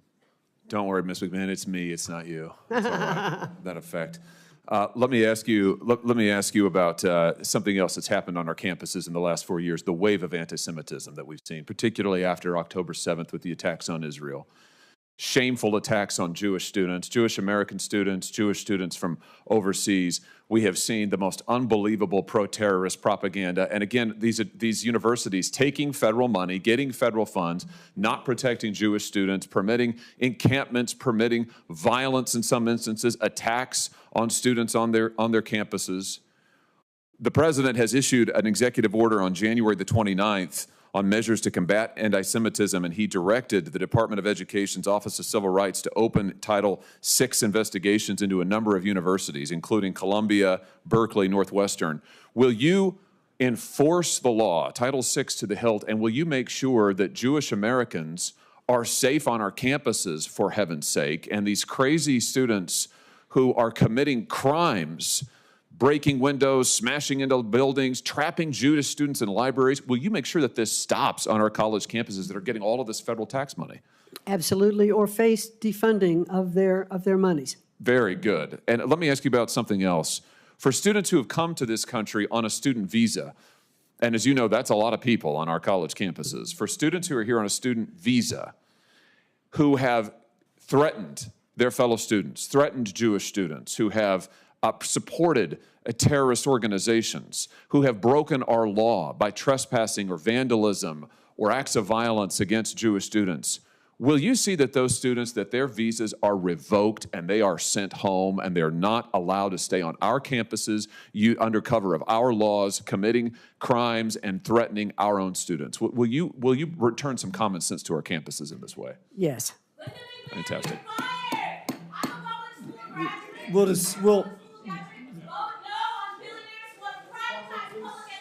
Capitol Police are asked to remove the individual from the hearing room. I'm not sure it's going to matter, but I'm going to remind members of the audience that disruptions are not to be permitted while the committee conducts its business. Please show people the regard you would have them show yourself if you're in this role. It may seem trite, but the rudeness of people who are trying to squelch others as they're trying to communicate in an incredibly public forum is just amazing, amazingly bad. With that editorial comment, I then go to Senator Hassan. Thank you, Mr. Chair, and welcome, Ms. McMahon. It was good to meet with you in my office a little bit ago. And I've been starting these hearings with a question I never thought I'd have to ask, and I'll cut to the chase with you because you've said several times that you will uphold the law, so I assume that if the President of the United States gives you a directive that breaks the law, you will instead do what you are legally required to do rather than his instruction. The President will not ask me to do anything that is against the law. Well, the last month has told us that it is quite likely he may, but I am going to take you at your word that you will enforce the law because you've said it several times today. 3 weeks ago, the President unilaterally cut all federal grants by issuing an indefinite freeze. That's an unconstitutional and, yes, illegal action that was stopped by federal courts, to my previous point. Subsequent reporting indicates that the President is also planning to eliminate the Department of Education, the department that you're interviewing today to lead. And there's this little bit of, I don't know, the whole hearing right now feels kind of surreal to me. It's almost like we're being subjected to a very elegant gaslighting here, because Senator Hawley just asked you, and you talked about the need to enforce protections for Jewish students on college campuses, but the very department where the enforcement would take place is the Department of Education, and he wants to eliminate it, and you say you will work with him to do that. Similarly, you've talked about the importance of apprenticeships and other kinds of career and technical education, really important. There's bipartisan support for that here. The Republicans are in charge. We have bipartisan bill after bipartisan bill. We could go right forward with it, but there's this discussion as if we haven't made any progress on that, and there's somehow a partisan divide about that. So I'd encourage you to look into that. But I want to talk a little bit about why the Department of Education is so important. It plays a critical role in making sure that students, regardless of their zip code, race, gender, disability, or family circumstance, have access to a quality public education. It was established because Congress recognized that the country has a compelling interest in ensuring that all of our kids become self-sufficient members of our workforce and our civil society. New Hampshire schools rely on federal funding of about $2,000 per student to provide that public education. What would you say to parents in my state who are concerned about the President's attempt to cut all federal funding to New Hampshire and to eliminate the Department of Education? Are you telling parents that their children should lose access to special education services, for example, or lose access to trained teachers or school nurses?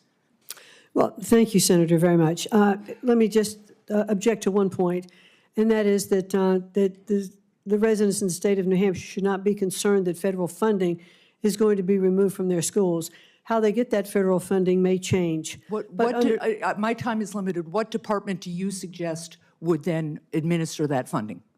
Which funding? The special education funding. Special education, I think it could very well go back to HHS, where it started. All right, so I just want to be clear, you're going to put special education in the hands of Robert F. Kennedy Jr. Now, I want to talk about IDEA a little bit more. I want to turn to a specific issue regarding the President's plan to eliminate the Department of Education. What does the Individuals with Disabilities Education Act promise?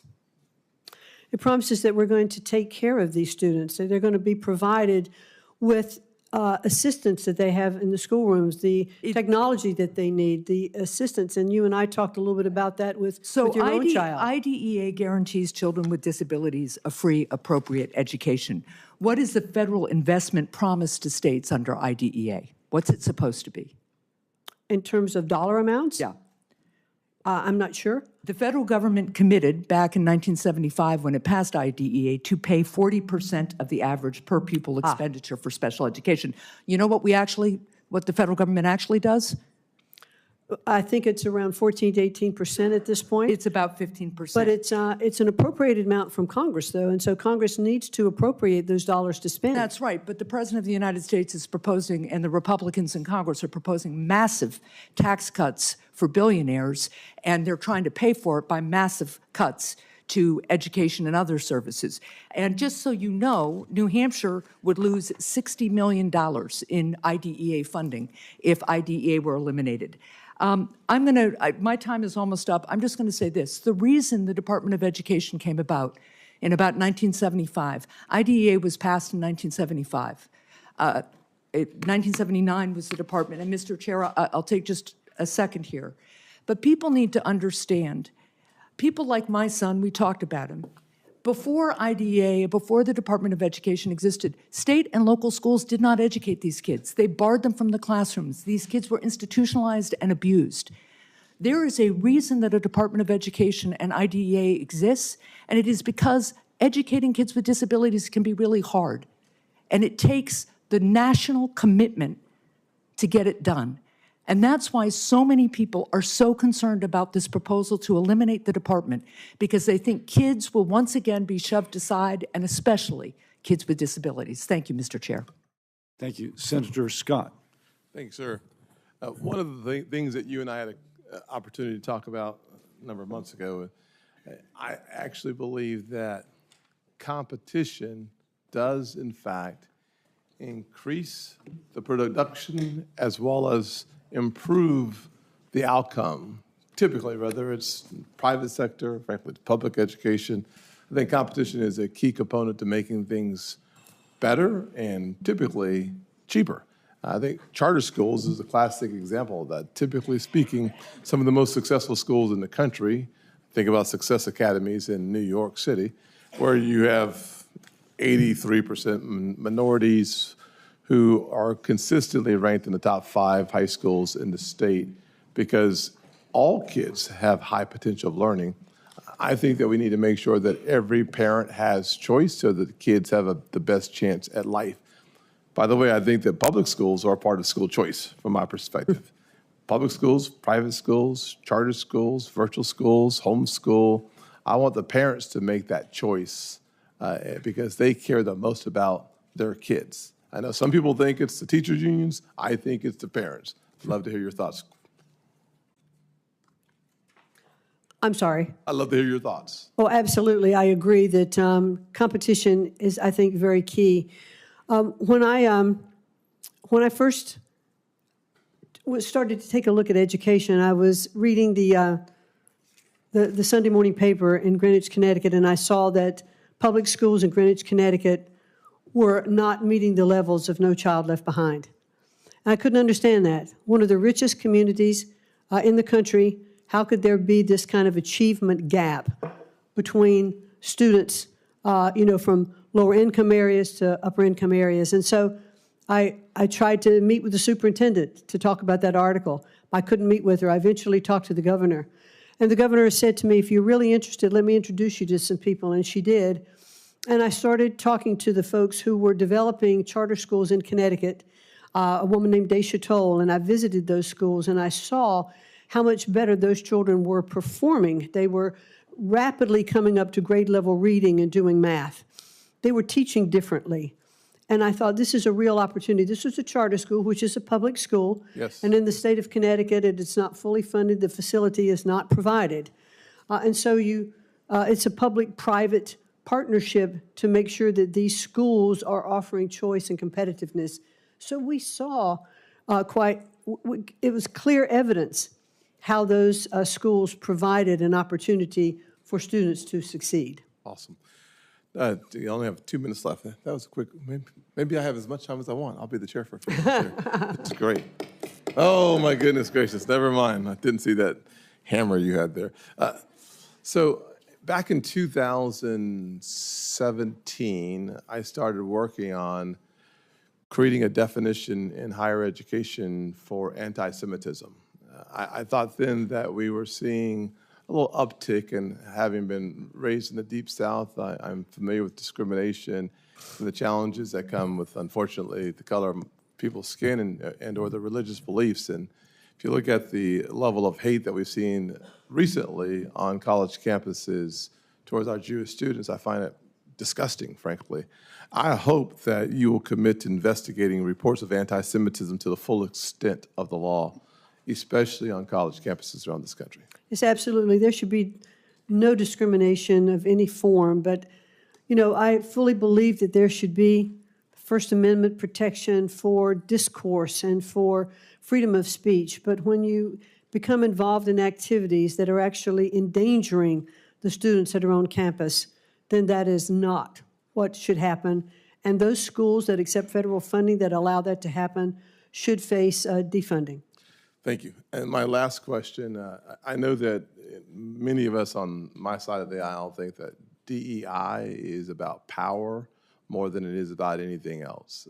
I think diversity actually is very healthy for our country. It is the backbone and the strength of our country. I think diversity, equity, and inclusion is a political movement that has very little to do with the advancement of people based on the merit, based on what they have to offer, and more to do with about gaining power and political position. President Trump and I worked a lot on HBCUs, historically black colleges and universities. He was able to take that funding to the highest level in the history of the country. He was the first president and the only president to make that funding permanent.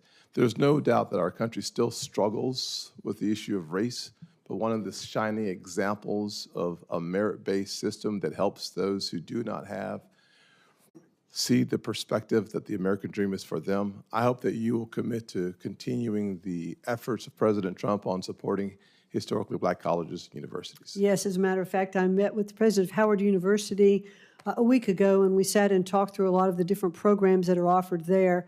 And I was very impressed, and I understand that I believe that I'm an honorary Board of Regent member. That may not be the right description by virtue of if I am confirmed as the Secretary of Education, and I look forward to continuing those programs. And with my last 5 minutes? Make it fast. Okay, I'm done. Thank you, Senator Scott. I see Senator Hickenlooper jumped in front of the freshman. No, I'll yield to the freshman, just out of deference to her frosh status. okay. Thank you.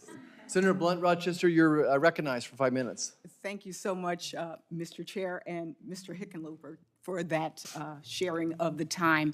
I will first start out by acknowledging that today here with us are representatives from the Delaware State Education Association, and I want to thank them and all of their members for being here in Washington, but more importantly, for what they do for the students and families in the state of Delaware. I also want to thank you, Ms. McMahon, for taking the time to come and meet with me and talk about a myriad of issues. I especially appreciated your candor in our meeting.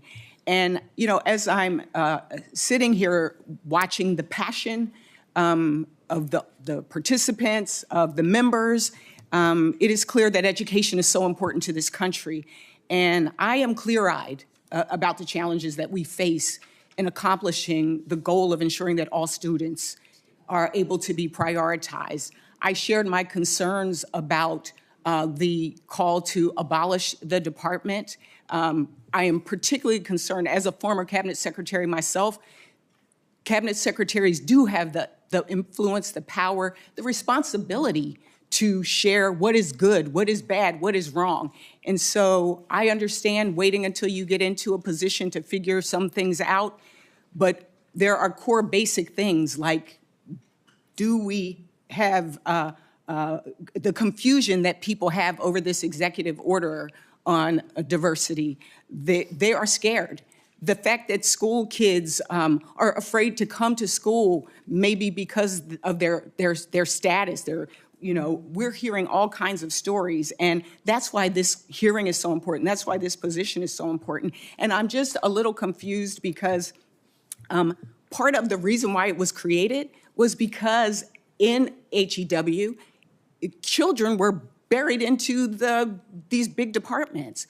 Why do you think that a department that is focused and that really is dealing with children, whether it's civil rights, disability, providing the checks and balances, why do you think that it is better to stick the functions of dealing with children with disabilities in a huge department that will not have the same priority?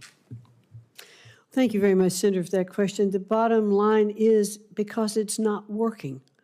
Department of Education was set up in 1980, and since that time we have spent almost $1 trillion, and we have watched our performance scores continue to go down. I do believe that it is a responsibility to make sure that our children do have equal access to excellent education. I think that that is best handled at the state level, closest to the states, working with state administrators, teachers, parents, who should have input into their curriculum. I have only 2 minutes, and I just want to follow up. Do you believe that any school benefiting from taxpayer dollars should be required to follow federal civil rights laws? Schools should be required to follow the laws. Anybody getting taxpayer dollars. And so that's good. So private schools should not be able to turn away a student with a disability or a student based on their religion or their ethnicity or race. Well, private schools aren't taking federal dollars. But I'm saying, so they have the ability to say that if they do not believe they did that they receive them. Well, they if they not. believe that they cannot best serve that student and they're not taking federal dollars, then they have the right not to accept that student. But I'm speaking specifically when we talk about, there's a lot of conversation about vouchers. If private schools take federal dollars, can they turn away a child based on a disability or religion or race? Well, I think that there are also some public schools who are saying that they don't have the... Really just a yes or no? No, it's not. It really isn't. For me, if you want to follow up, because I'm kind of running out of time. Okay, I'd be happy to follow, and I'd look forward to following up with you to discuss that. Thank you very much. Okay, because this is one of the big concerns that we hear about. Also, I believe that as a country, as I said, we've benefited from checks and balances. It's a hallmark. If you're concerned, how would you defend the rights of all students if state and local governments are unable or won't address violations of students' civil rights? For example, how will you intervene if a student is being bullied or harassed on the basis of race or disability? Well, certainly, civil rights, are the rights of everyone. And so we'd want to make sure that our schools are enforcing. The bullying shouldn't happen anywhere. No child should be made to feel uncomfortable. So it is, but the Department of Education does not control that from Washington. Would you put this in the department, when we talked, you mentioned the Department of Justice. Would you move this to the Department of Justice? Well, one of the things that we talked about, as I said this morning, that I think there may be more appropriate places that maybe the Department OCR that is currently in the Department of Education is better served in the Department of Justice, where they have civil rights attorneys as well. But I don't know those things yet. If I'm confirmed, I look forward to getting in and really digesting and understanding where all of these particular aspects need to fit to best serve our students. That's the goal. It's to protect our students. I look forward to following up. You can understand there is a lot of distrust based on people's motivations in just the past few weeks. I think that's why you're seeing all of what you've seen in this audience today in terms of participation of the folks here. This is important. Our students are important, as you know. And so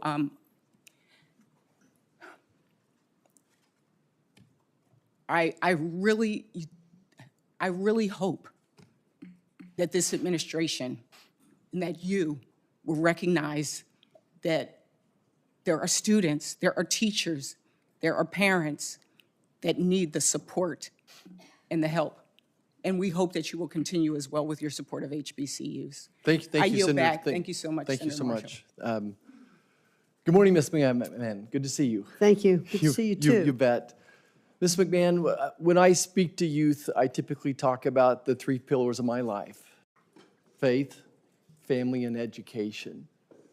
And thanks to a strong faith, a loving family, and the public educators in my life, I was a first-generation college kid who got to live my American dream and become a physician and practice in rural medicine. So this education thing is so important to all of us on both sides of the dais. I raised 4 kids in public schools. And unfortunately, I've seen the deterioration of the education system. And again, we have the most incredible teachers and coaches back home, and I'm grateful for all of them. But I think we'd all agree we're going the wrong direction. Just really big picture, what would be your top priorities? How do we change the ship's direction?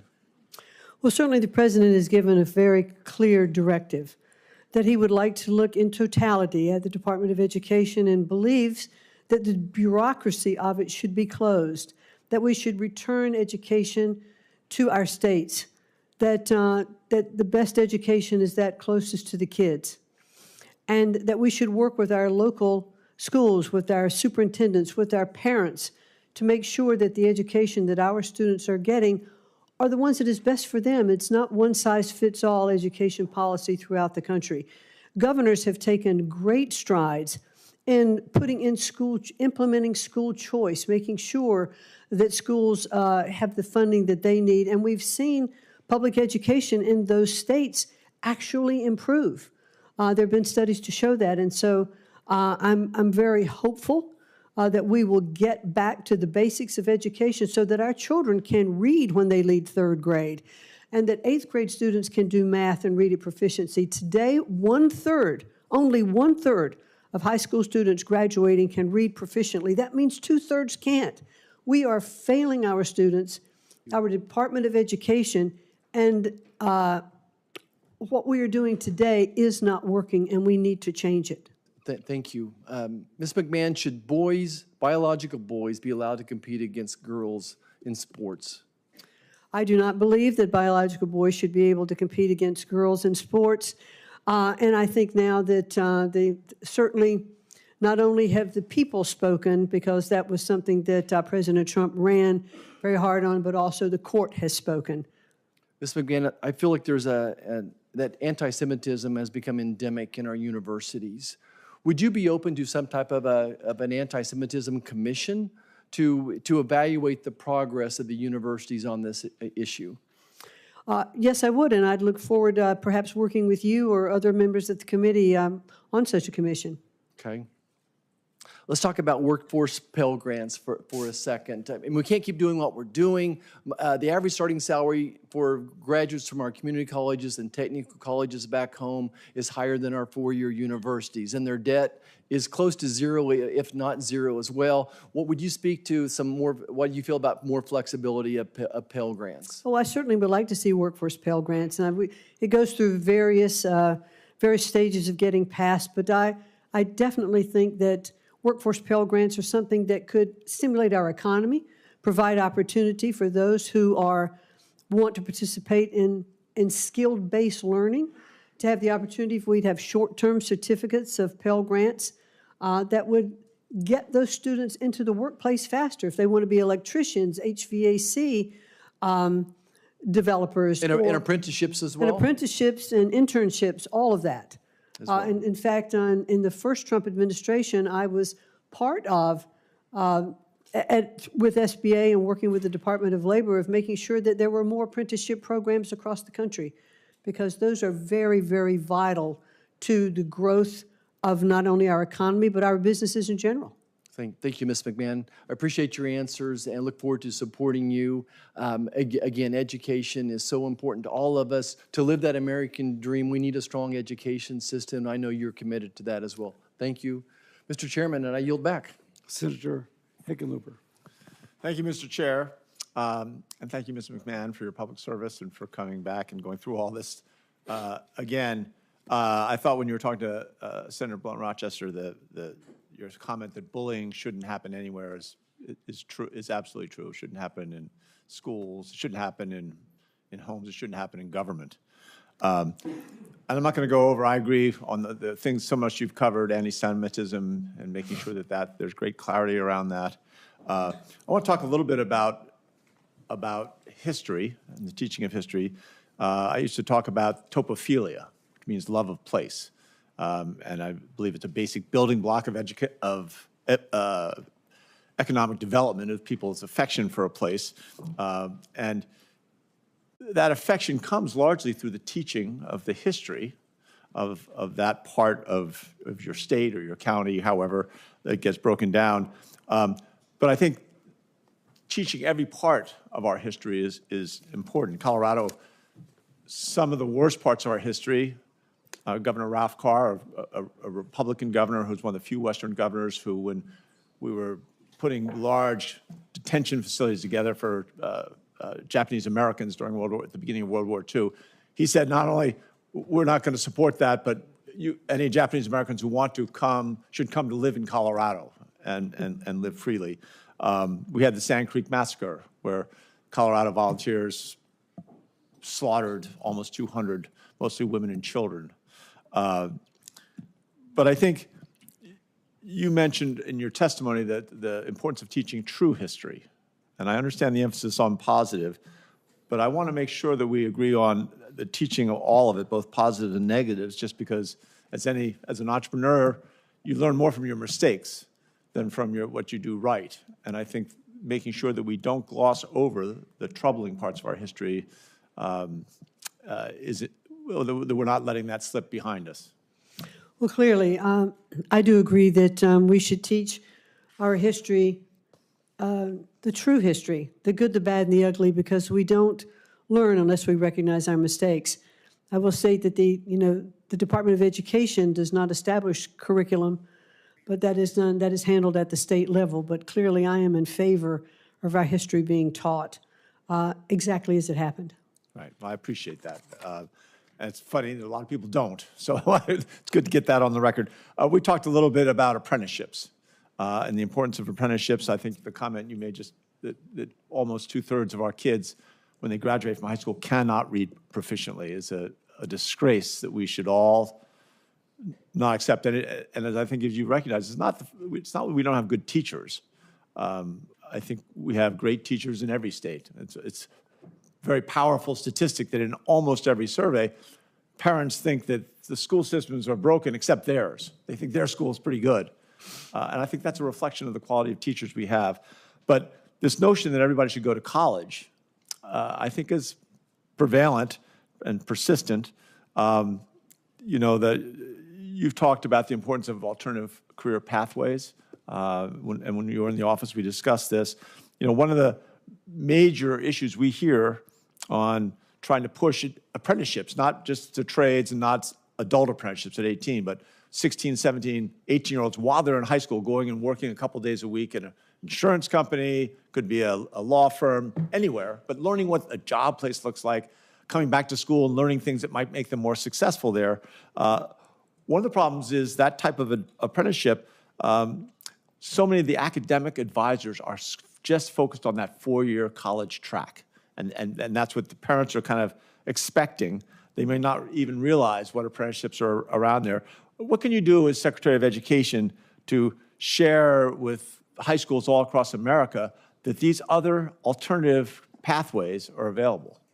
Well, certainly I've been on the record even when I ran for the Senate in the state of Connecticut. I ran twice and didn't win, but I always talked about how we needed skills in our country that we did not have the trades that we need to have today. But I also talked about how parents, I think, are encouraging their children only to go to college and not necessarily recognizing that there are other avenues that those children could pursue.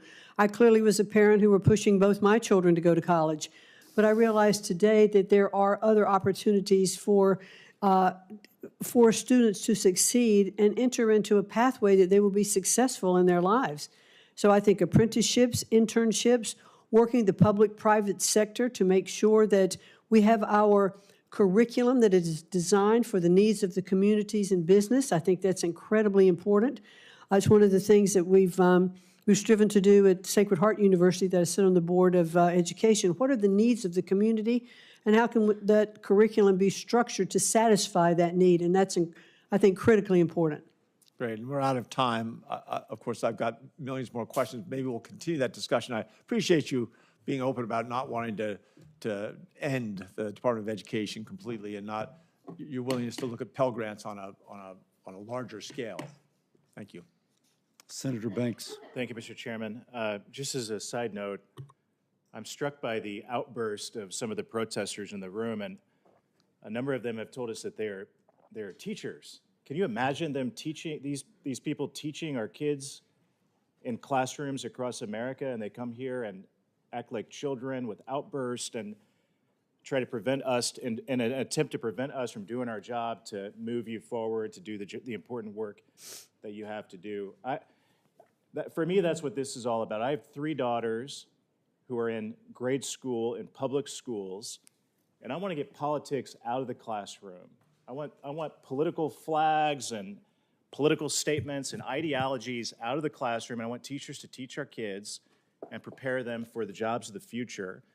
And I'm very intrigued with what President Trump is talking about in dismantling the federal Department of Education, because I served in the State House, and the Indiana State Constitution devotes a number of chapters to educating our kids. And the last time I checked, the federal Constitution doesn't say a single thing about education, because our founders in their wisdom recognized that that is a role of the state. And Ms. McMahon, I know we've talked about this before, but this is about an attitude of empowering teachers and schools and moms and dads to give our kids the best chance that they can possibly have. And I know that you agree with this, but when I ask anyway, can't the state of Indiana do a whole lot better of a job of spending dollars on education rather than bureaucrats in Washington, D.C.? I certainly believe that to be true, Senator, yes, and that is definitely what the President believes as well, that I'll be repetitive, that education is best handled closest to the child to understand what that child needs and what the community needs. And working with parents, parental rights are so important in educating our children, and I definitely believe that should be our return to the states. Speaking of wasting money, the Biden Department of Education allocated over $1 billion in grants toward diversity, equity, and inclusion programs. And that included $4 million toward a, quote, culturally responsive computer science camp for high schoolers, $1 million to train elementary teachers in Iowa on, quote, equity-centered education, $38,000 for a one-day session with a, quote, equity consultant in Michigan, countless dollars toward race-based hiring, which is unconstitutional and unlawful, by the way. Will you commit to ending all racial discrimination in government programming at the Department of Education? That will be my goal, absolutely, to work, and I'd look forward to working with you and other members of the committee as well, and with Congress, to make sure that we can take the ideology, if you will, out of education and focus on actually teaching our students to read and to write and to do arithmetic, because they cannot be successful if they cannot do the basics. Some of my colleagues today have talked about the rise of anti-Semitism on college campuses, and I think one of the motivators of that is money that flows from adversarial foreign countries like China and other countries with an anti-American agenda that are donated to many of our colleges and universities in the United States of America. And it turns out that the Department of Education plays a key role in reporting and making those foreign donations transparent. While I want to ban them altogether, China should never be donating money to colleges and universities in Indiana or anywhere else in the country. Have you thought about what other steps that we can take to eliminate foreign influences, especially anti-American influences on our college campuses? Well, I think what we've seen is the lack of transparency of where the money comes from, how much, and what it's used for when it gets to colleges. And I think there absolutely has to be more transparency in tracking that money. And I hope that I saw what President Trump did in his first term and the 4 years of tightening many of these donations and blocking them, making them transparent. And then I served on the Education Committee in the House for 8 years, so 4 years of President Trump, 4 years of President Biden. There was no attention paid to this under President Biden. Chinese Communist Party dollars flowing to colleges and universities that are no longer reported, made transparent. I hope that, I know that will be a big priority of yours because we talked about it, and I want to do everything I can to help you block it, make it the public should know that adversaries of the United States of America are giving money to the universities that they're sending their kids to. So thank you very much for your leadership. You have my full support. I look forward to working with you. I yield back. Thank you. Senator Markey. Thank you. Yesterday, President Trump said he'd like the Department of Education to be closed immediately. He called the department a big con job. Education funding helps us work towards a country where every student can go to their school knowing that they will get the same education as the family that can afford private school. Public school is not a con job. It's equality for every student, regardless of income. It helps guarantee that every student, including the 26 million low-income students, the 10 million rural, 5 million English language learners, 7 million disabled students, and 1 million homeless can go to public school knowing they have the same opportunity as every other student. Trump's crusade to abolish the Department of Education and, quote, root out waste and fraud and corruption for cuts to public schools is an attack on every public school student, parent, teacher, paraprofessional, administrator, and school worker in this country. Waste, fraud, and corruption is code for cuts to public education for all of those students. So I have here the text of a bill I've been working on, the No Cuts to Public Schools Act. This bill would guarantee that federal funding to public schools could not be cut during the length of President Trump's administration. Mr. McMahon, can you commit today to not cutting funding for public schools in this country? Well, certainly what I'll commit to, sir, is that funding for schools is appropriated by Congress. And that funding should continue. Congress will continue to pass those laws. The Department of Education is not doing that. So will you support, will you oppose any cuts to public education, yes or no? Well, the president is not saying that we should cut funding to public education. Yes, he is. He is Yes, simply he is. saying, well, I would disagree with you there. Elon Musk yesterday announced he would immediately cut $900 million from the Department of Education. And he stood right next to Trump and made that very clear. So the answer I'm looking for, by the way, is a yes. I will fight to make sure that public funding is not cut because that announcement was just made, the $900 million cut, and we know that's just a down payment to gut the education of every public school student in America. And by the way, to find the billions of dollars that are going to be needed for the tax cuts for billionaires and millionaires in our country, they have to go to the Department of Education, they have to go to Clean Air and Clean Water, they have to go to Medicaid, they have to go to the Affordable Care Act, they have to go to all of the programs that they are calling waste, fraud, and corruption, but that's just another way of saying the programs that help the poor and the sick and the elderly, the disabled in our society. That's what we are talking about, because they want all of these programs gutted to find the funding for the tax breaks. So DOGE, as it's rumbling through the Department of Education right now, just stands for Department of Gutting Education. That's what they're doing. They're inside looking at it. $900 billion is the down payment. So, Ms. McMahon, can you commit today to fight so that not $1 from public schools goes towards paying for tax breaks for millionaires and billionaires? Well, that was certainly a broad view of what is going on right now today with trying to find waste, fraud, and abuse. Those groups that are in the Department of Education, from my understanding, have looked at competitive contracts that are bidding, and let's see where that money's going. How's it being spent? I'm not there. If I may, Senator, what they're doing, you've asked me a question. I would really like the opportunity to answer. What they're doing is, first, they announce the cuts, then they go to find where it is. So it's all backwards, and again, We know what the plot is. And ultimately, the answer I'm looking for is a yes, because if even $1 flows away from an educator or a student towards a billionaire tax break, that will be immoral in our country. Immoral. These kids deserve the funding which they are receiving.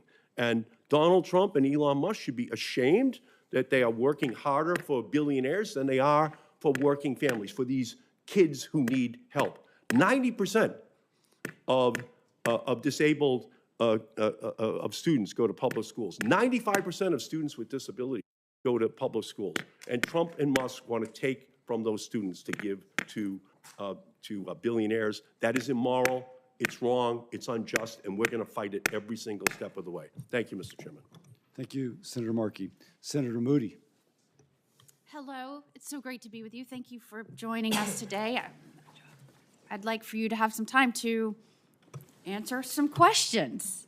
Wouldn't that be unique? I'm wondering, one of my very first important questions is it harder to sit composed and calm and focused among a bunch of WWE wrestlers, or is it harder to sit in this hearing with people popping up and yelling at you all day? I can stay pretty composed and focused in either environment. As you know, the United States Department of Education provides more than $120 billion in grants, and much of that flows through to our public university systems. And the Higher Education Act makes a condition for higher education to receive a single dollar of that money, that higher education institution has to be accredited. Now, that's not by the Department of Education. That they have delegated that to a private entities of persons that aren't accountable to voters, aren't accountable to the president, and they decide who's accredited, which institution actually is eligible to get all that money. In Florida, we have had the experience that our post-secondary institutional accreditor, the Southern Association of Colleges and Schools Commission on Colleges, also known as SACS, has decided that it will threaten that accreditation, meaning threaten our federal funding, if we even suggest that maybe a former policy leader, lawmaker, conservative might go into leadership in a university. Or one of my dear friends, Senator Scott, former Governor Scott, had suggested that he was going to go on campus and speak about hazing. Seems pretty expected. As a parent, I would want that. And our accreditation was threatened. Even in North Carolina, when they wanted to institute a policy focused on, or excuse me, a program focused on ideological diversity, their accreditation was threatened. As Attorney General of Florida, I sued.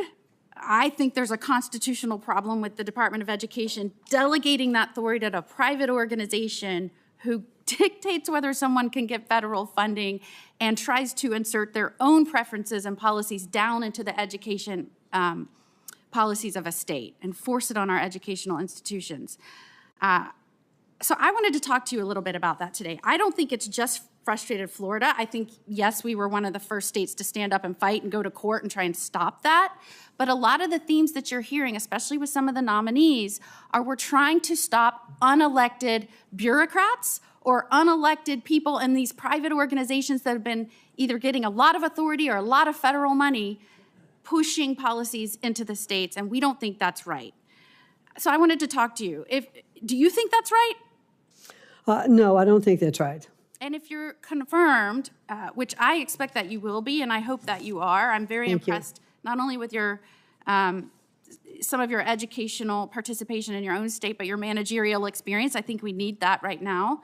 But will you commit to me that you will look into some of the regulations and guidance documents that relate to higher education institutions being able to change their accreditors? Yes, definitely, and I'd look forward to working with you on that. And there's been a lot of issues raised about these 5 to 7 accreditors that are the ones that are deciding these fates today, and I think that needs to have a broad overview and review. It may be that we have to look at the accreditation process, and as Congress, you might need to amend the Higher Education Act to make them more accountable. But I do believe, and we're still in litigation, I say we, I'm trying to change hats now as Senator Moody, but Florida is still in litigation about this issue because I do think it's a constitutional problem for an agency to delegate that kind of authority over to a private organization. And I think a lot of that delegation is really where you're seeing states getting frustrated, people getting frustrated, because in these agencies and in these private organizations, you're seeing an ideological agenda, a policy-driven agenda, and people that are willing to implement it, whether they have the authority or not. And I believe that is where you're seeing so much frustration and why you saw such an overwhelming expectation that this president change things. And I think you're going to help him do that. And I, for one, am looking forward to that. Thank you, Chairman. Thank you very much. Thank you, Senator Moody. Now it is Senator Kim's turn. Yeah, thank you, Chairman. Thank you for coming before us. I guess I just wanted to jump in. I've heard a couple times you mentioned that you believe that Congress would need to be involved if there is an effort to abolish the Department of Education. That's right? Correct. Do you know if President Trump shares that sentiment? I've heard President Trump recently, over the last couple of weeks, in conjunction with his fervor to shut down the bureaucracy of the Department of Education, he has also stated that he will work with Congress to make that happen. Do you know if Elon Musk, have you had any conversations with him about the Department of Education? Him I have or not. his team? Why I raise this is that, you know, I just came from another hearing that was talking about foreign assistance, talking about USAID. USAID is another element of our federal government that was codified by Congress, and we see an effort there to dismantle it. Not fully abolish it, but dismantle it basically down to about 600 people. You know, gut everything, put it under the State Department. So I guess I wanted to just ask you, if something like that was proposed by the Trump administration for the Department of Education, does that have to come to Congress?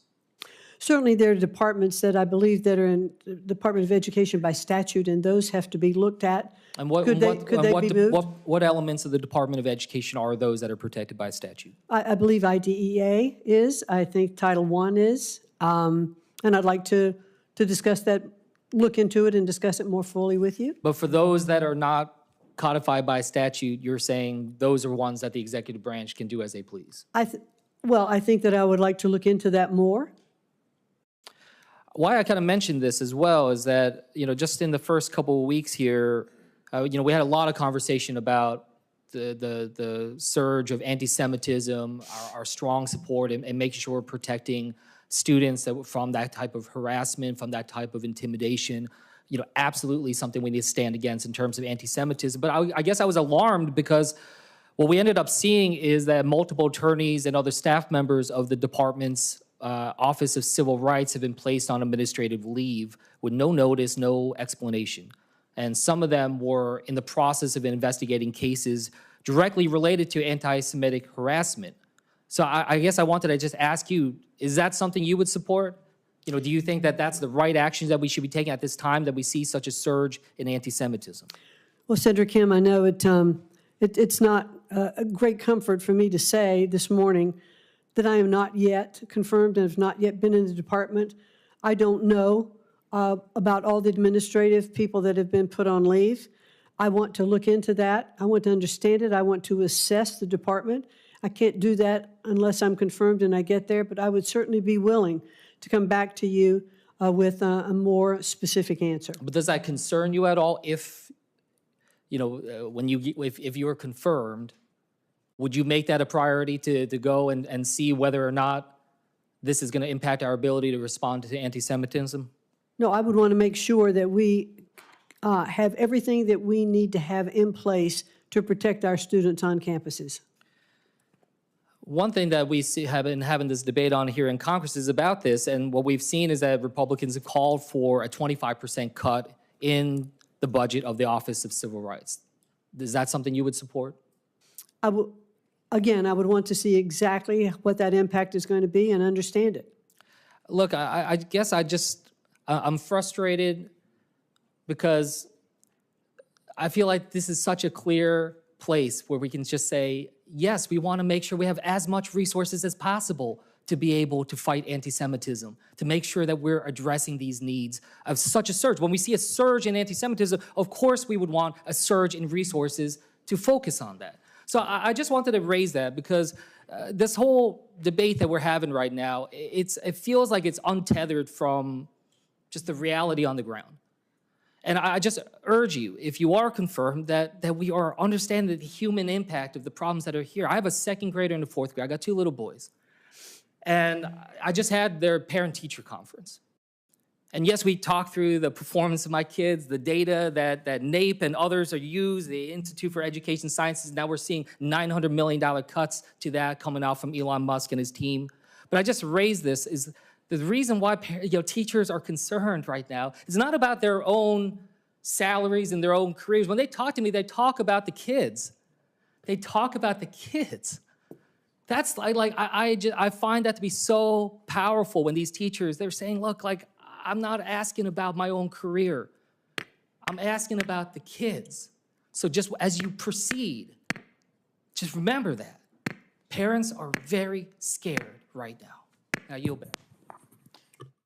Thank you, Senator Kim. Senator also Brooks. Thank you so much, Mr. Chairman. I'd like to just begin my remarks. Hello, thank you so much, Ms. McMahon, for being here today. And I'd like to just begin, follow up with what my colleague said and address what I regard as very disparaging comments. I'd just like to say first by one of my colleagues regarding the educators who have come here today. And in the same vein as Senator Kim, the educators who are here, my colleague referred to them as these people, and said, who would want to be taught by these people, the passionate educators who have come here today, not on behalf of themselves, they're here on behalf of our children. And I want to address how shameful it was to say who would want to be taught by them. They are exactly the kind of people who we want teaching our children. The question I have for you today, I know your parents were civil servants, and so you recognize the importance that they bring to their work, the care and concern that they bring to their work.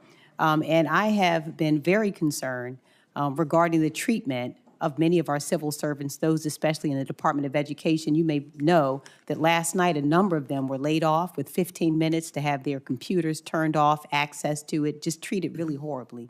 So the question I have for you, because one of my constituents on a town hall I hosted last night with 17,000 Marylanders said that they are working in a culture of fear at the department, and that civil servants at the department don't know who will be fired next, have little guidance, and feel like they can't do their jobs, and they care very much about the work they're doing. So how will you address the culture of fear in an environment where civil servants, both Democrats and Republicans, who are working there are feeling undervalued and attacked by this administration?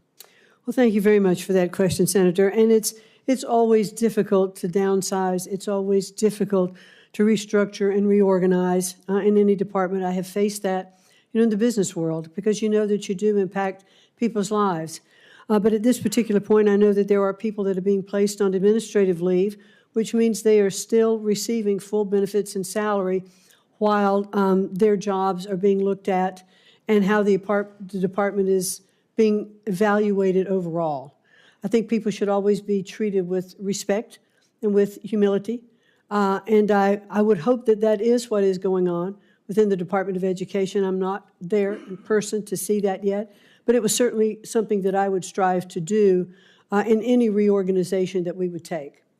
Okay, and I'd also like to ask you regarding the president's targeting of legally binding collective bargaining agreements. He has really targeted those, to ask you whether you will commit to abiding by the agreement and upholding civil service employment protections. I will certainly commit to working with you and to looking into those issues if I am confirmed to be the Secretary of Education. And also to ask you whether you will commit to ensuring that federal workers with disabilities, many of them are very concerned about whether they will continue to have reasonable accommodations as required by law. Well, as required by law is the key phrase there, yes.